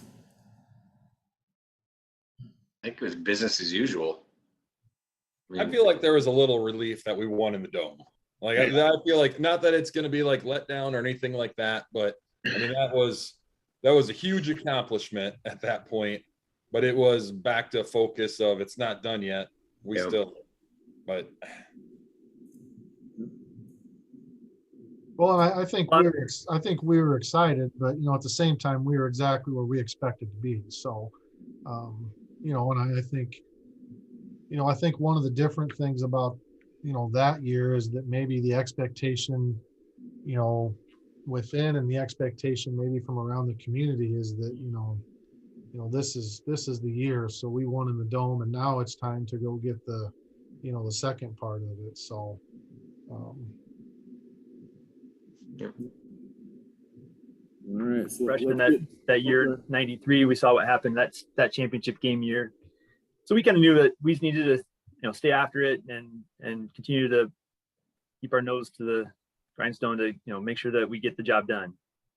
Yeah. I mean, we all grew up. I mean, we were little kids on the 86, 87 years where it's one of those like, holy cow. And then we all definitely remember the 21-0 halftime, that motivation. Yep. We're done. Finish it. Yep.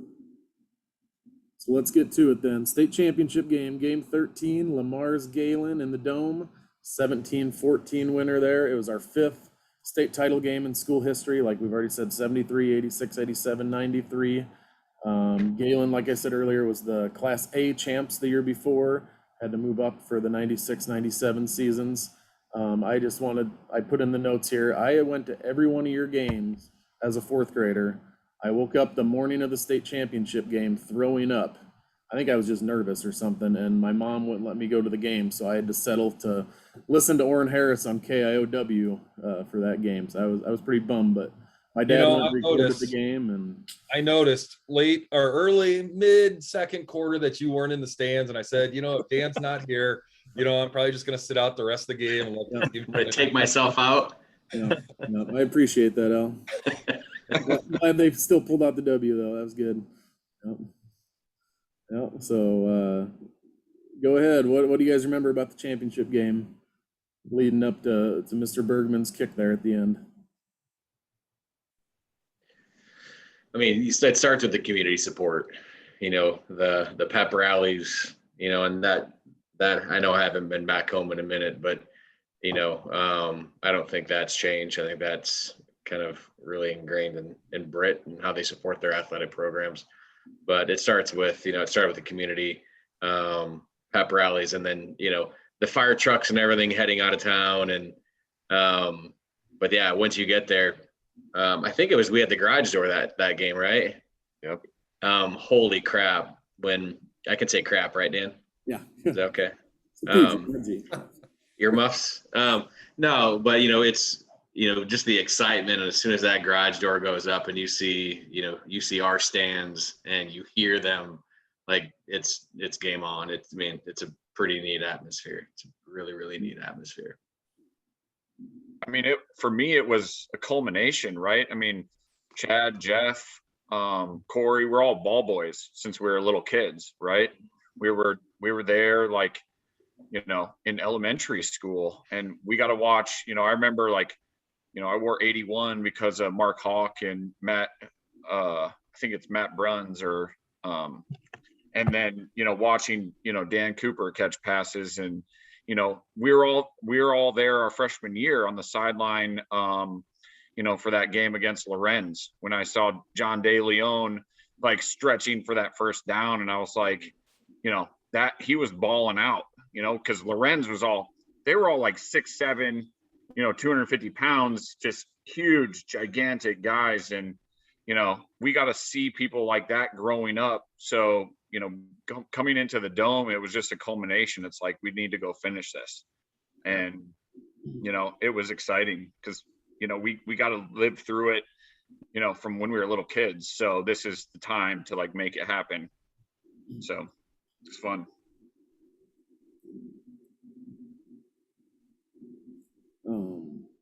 So I'll just give you a little recap here, and then we'll get to the big kick.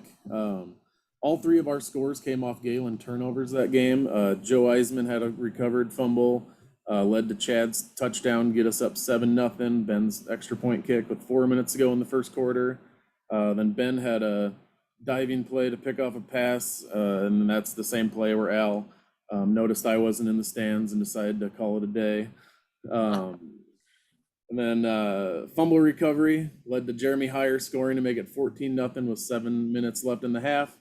Galen got a field goal with less than a minute to go in the half to make it 14-3. What do you remember halftime? Any memories from halftime going back to the second half there? Weren't we all consoling Al the whole time? I think that's what we were doing. I think Jeff was rubbing his feet, honestly. Yeah. Someone was rubbing his back. Jeff was rubbing his feet. Yeah. He was over there crying in the corner. I mean, it's kind of ridiculous he was the second tallest guy on the team too, like he thought he would have been more of a man. I was the tallest then. I'll give you that you got me now. I think my gut's pulling me down, but. No, I mean, I think if I remember the halftime talk, it was just stay the course. We got to finish the game. Correct me if I'm wrong, but I don't think we changed a whole lot. So we just had to, just execute and, finish the game. We're halfway there. Yep. Lamar's had some ballers too. I mean, that fullback coming through, the tight end I had to block. He was a good 50 pounds heavier than me. And then Matt May coming around the end. I mean, that guy played at Air Force. I mean, he ran.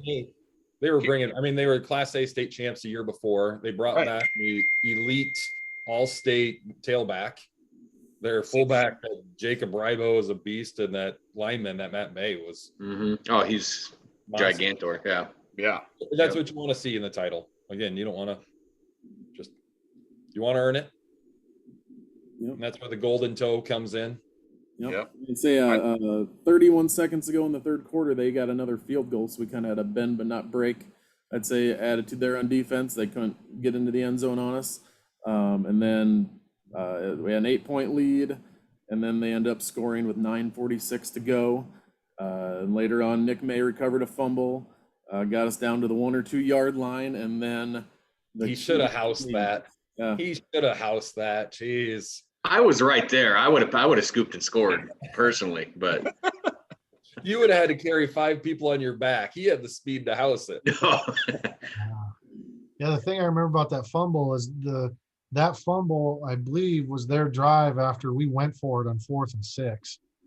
I can still kind of remember the huddle where we were talking through it, and coaches were like, "You guys want to go for this?" And we're like, "Yeah, let's go for it." And, I remember that.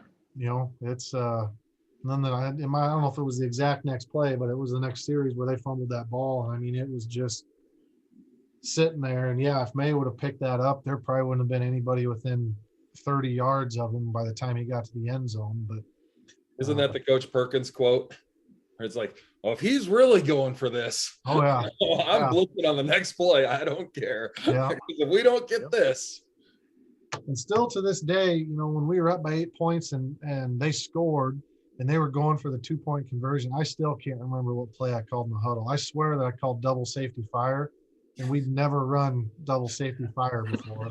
But I can remember Klein was going, and that guy ran that out, and I was chasing him. And, I can remember Coach Perkins looking at me going like this, and I was like, I don't know, Coach. But, yeah, there's some goofy stuff that happened there. And it's, state title games, no matter what happens, everything else that leads up to that point is just thrown out the door because funny stuff happens. It wasn't any different in 2019 when you look at that game. So I remember Nick May being in the backfield for the most of that game, though, and from what I heard, is that the quarterback didn't do so well. He had like a ruptured spleen or something. Yeah. I think they broke his ribs. Yeah, you broke his ribs. We both laid on the turf together. He got up a little bit faster. Yep. So to end the game, 3 quarterback sneaks that we didn't get in to make it 4th down. And then there was a motion penalty, knocked us back 5 yards. Coach Sanger sent out Mr. Bergman, who's in the middle of the screen here, for a 22-yard field goal. Mr. Bergman, what do you remember about going out for that kick? Oh, first off, I remember on the sidelines, we were hoping we got that score, but I think they let it was a motion penalty. Obviously the play goes on. I think we actually, did we not score? I think we did. Higher scored. We But scored. obviously it's going to get pulled back because that tight end can certainly come off the line of scrimmage, and that's why they called it as such. Had they called it a false start, it might have been a whole nother deal. And they could have, but I think they made a good call on that because that tight end can certainly come off the line of scrimmage. But I remember the shoe was already on. I mean, we're in PAT potential, and I was kind of crouched down on the end of the players box there, and when that penalty came out, I knew we all knew what the situation was. I remember your Coach Sanger starts walking on the field, and I'm already walking on the field. And I turned to him, and I know he made a couple. He was a 2 or 3 second hesitation, and he gave the kick signal. Looked right at me. We were going out for that field goal at that point, and we did. There was no timeouts, nothing like that. There was no time to be nervous, nothing, and it was pretty much a routine kick because it's in close to PAT range anyway, and we do plenty of work on Thursday nights for pregame stuff, and this one actually was going to come on the hash. And I remember telling Chad as he's going down to set the pad, I said, Chad, we're on the hash. And it was just a reminder, and it's all sequence. You got the snap, the catch, the hold, and the kick. And if anything of that's off, they get another half second to get more penetration, and everything was just like we've done many, many, many times before. And there was no time to be nervous. You just went out and did it.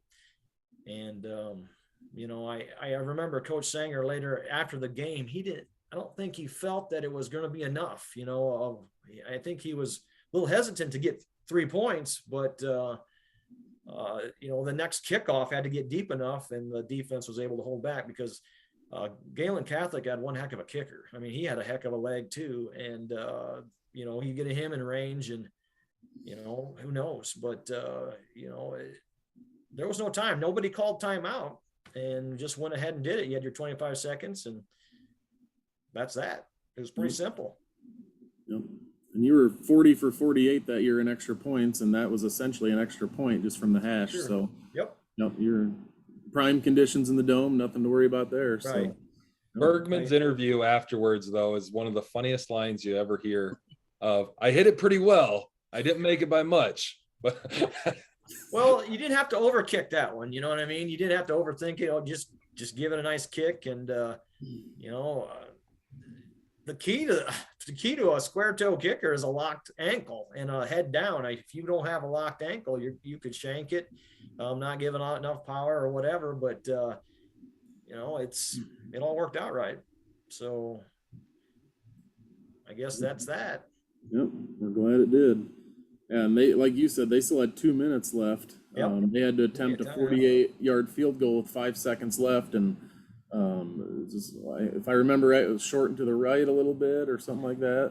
Yeah, it was short, and he was a square toe kicker too. He had a shoe, I believe, and but he had a good leg. There's no doubt about it. So you got to credit the defense to be able to hold them back a ways and keep them at bay.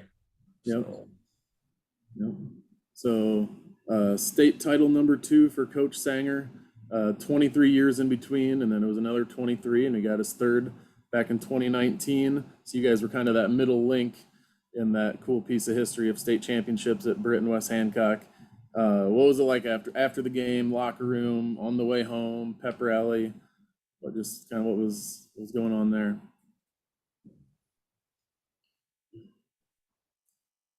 I think locker room was kind of surreal at that point. I don't know if it really sunk in at that point that we'd won a state championship.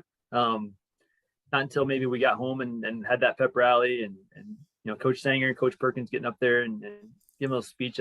That's something that still, I watched that last night too. I watched Coach Sanger's speech after the state championship game. And that gave me goosebumps, man. It still gives me goosebumps just thinking about it.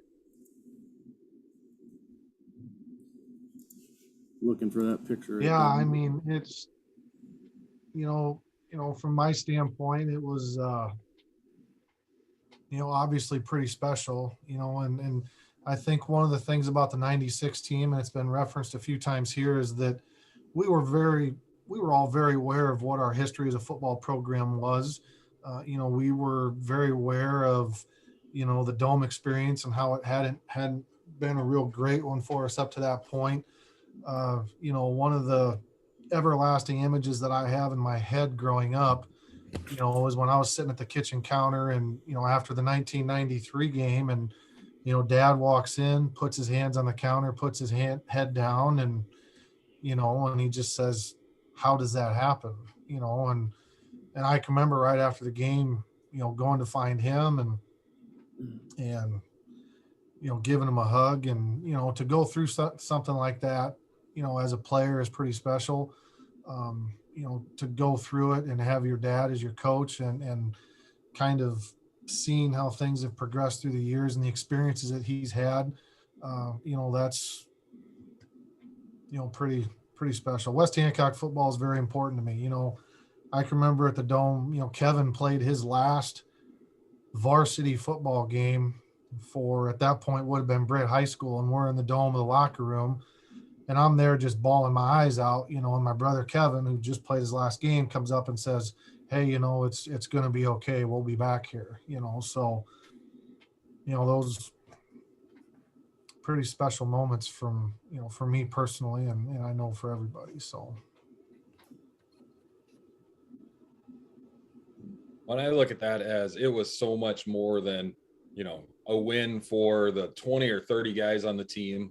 Absolutely. I mean, one, absolutely for the coaches, Coach Sanger, Coach Perkins, there's nothing more than any of us wanted is to get them a state title, another one, that was, and you get into Coach Evans and Heeman and, Hagan on there, never throw the trophy the whole ride home, that means so much to them. But you start to talk about the community, you start to talk about the super fans, you think of, as a kid, I can remember Ann Hagan with the air horn. And it's one of those, you hear that and all right, that's now banned, but she's the first one in the stadium. She'll be the first one on Friday night in the stadium.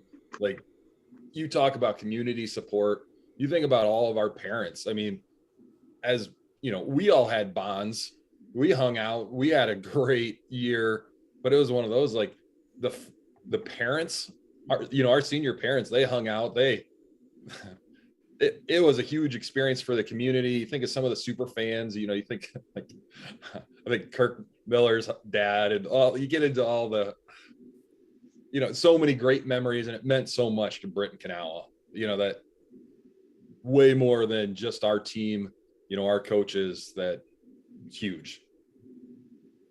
It's hard to replicate what we have or what we were able to experience in the West Hancock community. But, I just ran into Al Olson. He was a custodian at the time. And, some of those guys were our biggest fans too, cleaning up after us, getting us into the locker rooms or into the high school early on in the mornings, and, we talked about the monkey on our backs before of getting wins down in the Dome, but, the monkey jumped right back on the next season. I remember Al Olson put the state champs written right on the practice field, just to remember, hey, we can do this. And, but that this group sets the stage for the future. It did, especially my class, going into the senior year and understanding that some of that key is that strong senior leadership. And, we really got that out of there. But, overall, the community support was phenomenal. And it wasn't just Britt and Kanawha. It was beyond. We had relatives and stuff from miles and miles away supporting us. And, it was fun. And that type of atmosphere is, hopefully all kids can go through that, because that's pretty special. It is. And That's what's unique about this community. Or the West Hancock community and Britt and Kanawha is it's year after year, and that's pretty fun. Yep. I've always said Brit people love to tell non-Brit people that they're Brit people. It's just there's a pride. Like my wife doesn't experience that where she's from, and it's just like I love telling people where I'm from. I love where we're from, and you guys were a big part of my childhood, so I appreciate that. All you guys did for the coaches and the community. And speaking of coaches, I asked Coach Perkins if he would like to come on here.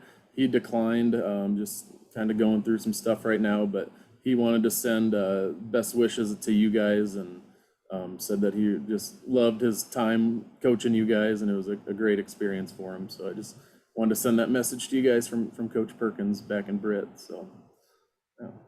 Thank you. Those guys had us so well prepared. I mean, you think Very about dap. a high school team where we get the scouting packets where, the scout team is putting in the offense of the other side. We watched a ton of film. Some of it might have been to get out of study hall or go down to the coach's office. Well, especially a school our size, to have the preparation and the coaches and everything. No, you're absolutely right, Al. Especially back in that day when you didn't have the technology that we have now to, Right. Go online and find huddle and watch Yep. video of all the. Our coaches were committed to. I remember my dad riding with Coach Sanger, was to meet the other coach from the opposing team to get playoff tapes.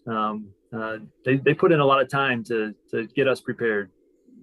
For and sure. You think about it, how they focused on offense, defense, and the key was special teams. That we put as much kickoff, punt return time in. And when you look at some of our biggest games, that made all the difference in the world. That they prepared us like no others. And you talk about Coach Perkins. The stuff that, we did high school wise, we did, Monster and Chuckles, and we were slant, and then, we were running cover 2, cover 3 behind it, and, doing different stuff. It shocked me when I got to Central, how many similarities there were with how we were taught and the things that, we were doing and the skill set of, how you built things. There was a lot of similarities, and, I think that's,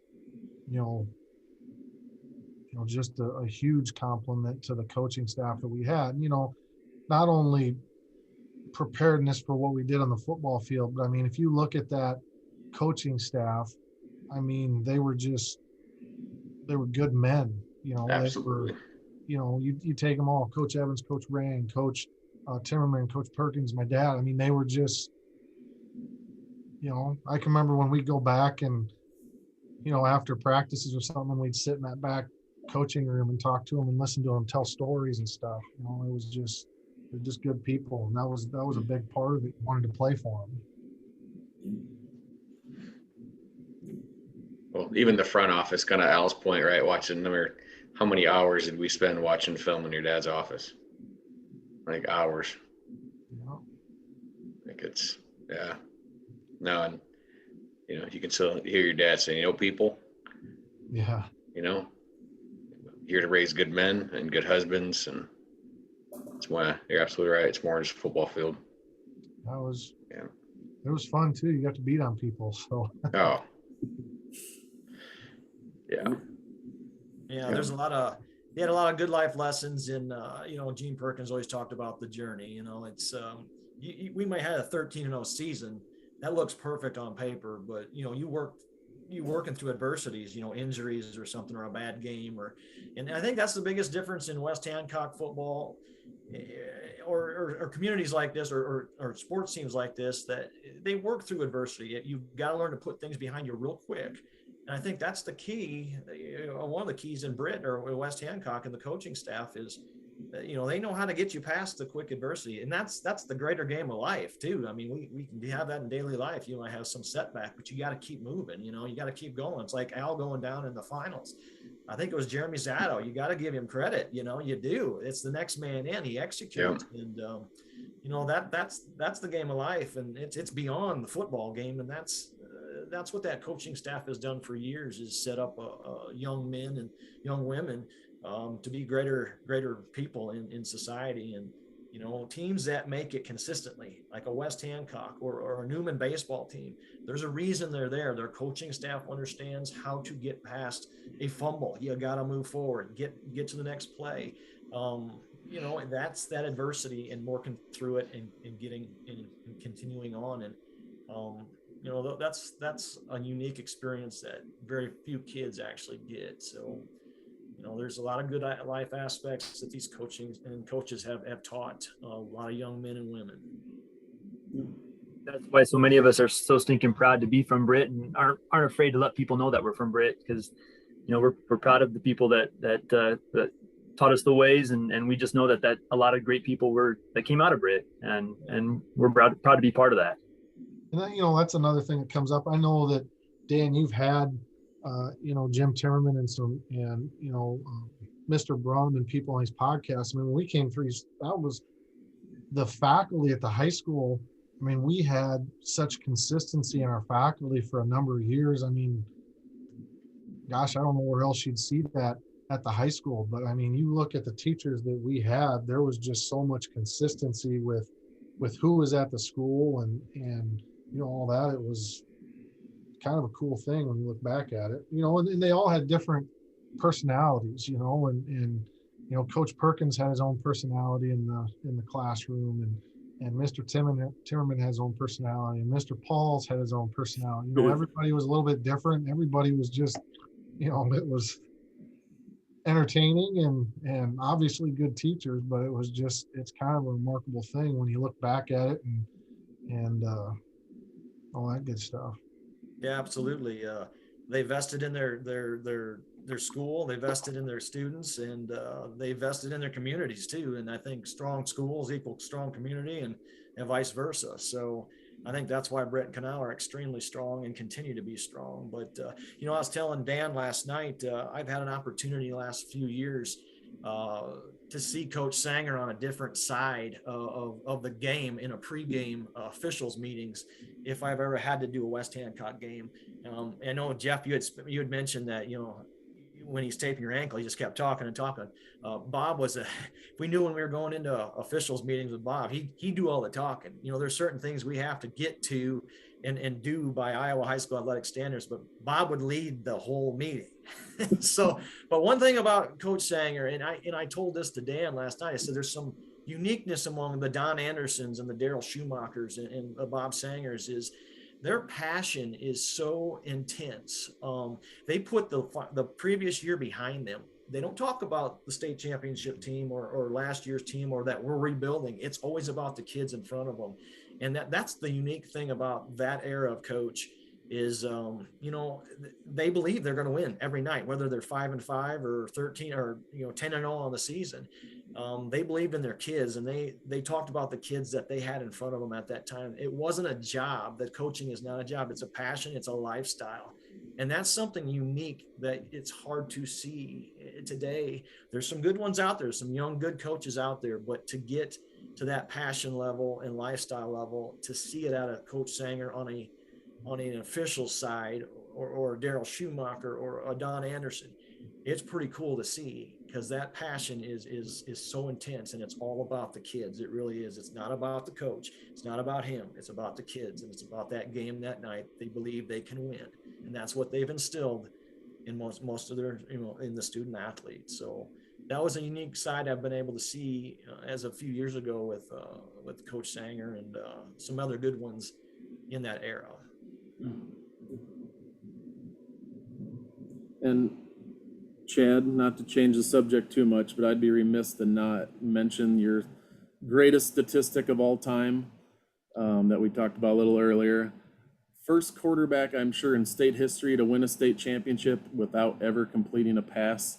I love telling people that statistic, because that to me is like the West Hancock way. We're going to run the ball. We're going to just control the line of scrimmage and just kind of. I'm not sure if I should be proud of that or not.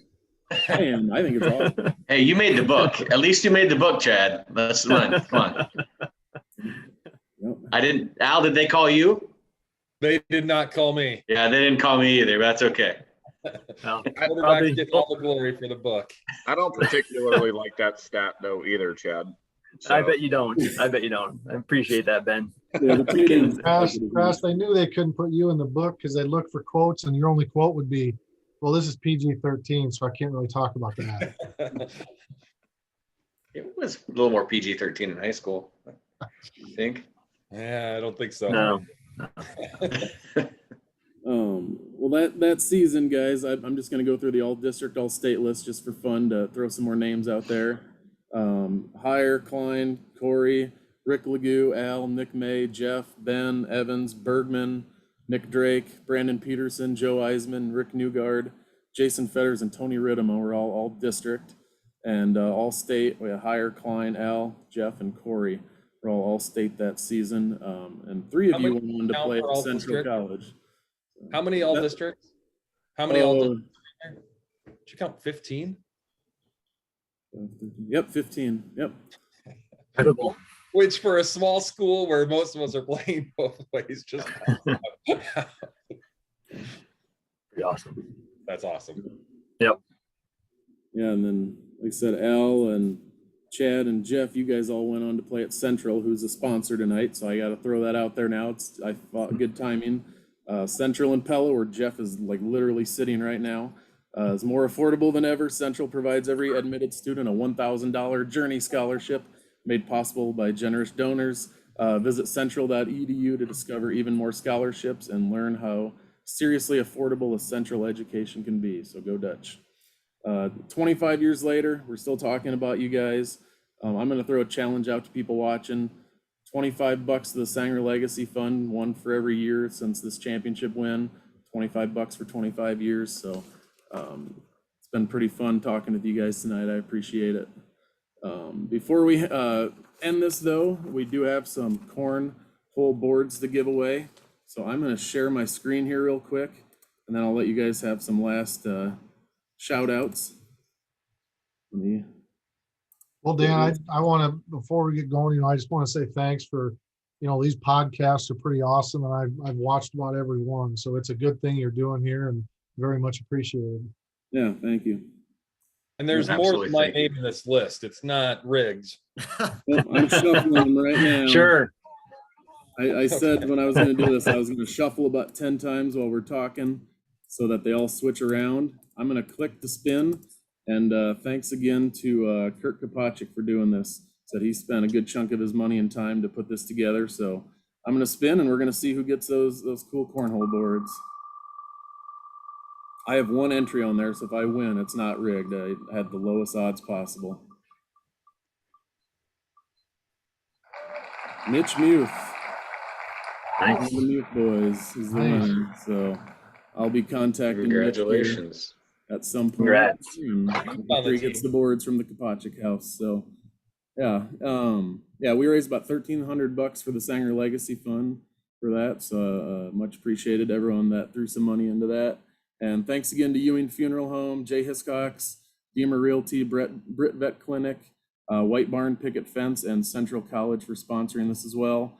In a couple weeks, I have Russ King. He was actually the coach for 2 years before Coach Sanger made it to Britt, so I'm excited to talk to him. He's excited to talk about Britt in the 1960s and Northwestern College and some other good stuff. So I always do this at the end, guys. If you missed anything or want to shout anybody out, take a couple minutes if you want to say one last thing, and then we'll end it and call it a night.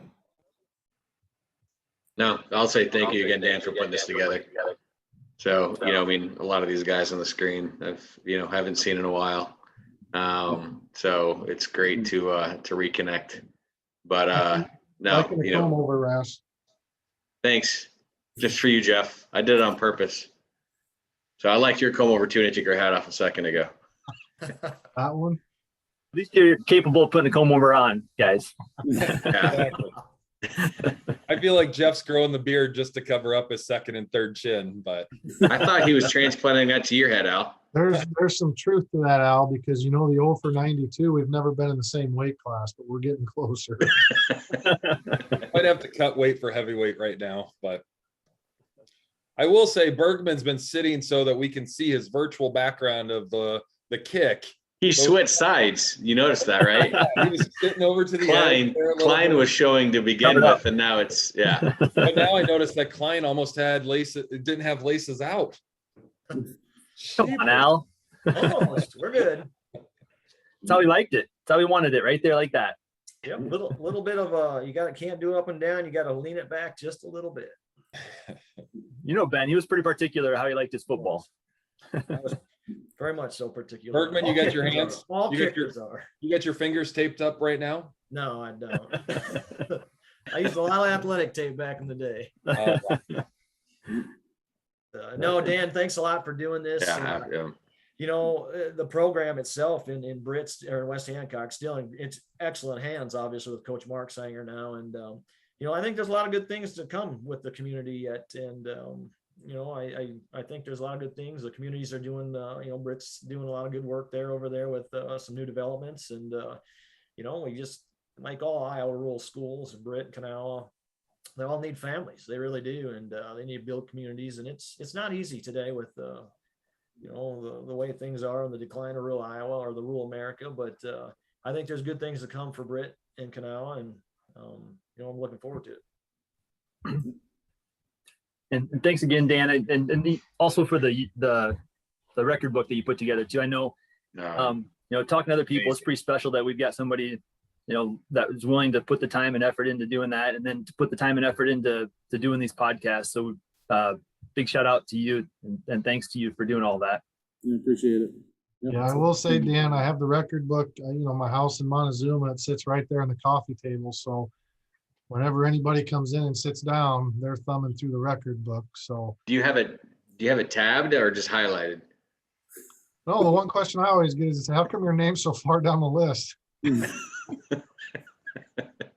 Well, for $50, I can move names up lists pretty easily for the next edition that comes out in a year or two with all the Britt West Hancock stuff from all the years. So just keep that in mind if you need it. Yep. All right, guys. Well, I appreciate it. Thanks for coming on, and go Eagles. All right, thanks, Dan. Thanks, guys. Go Eagles, thanks. Hey, guys. Yep. See you guys.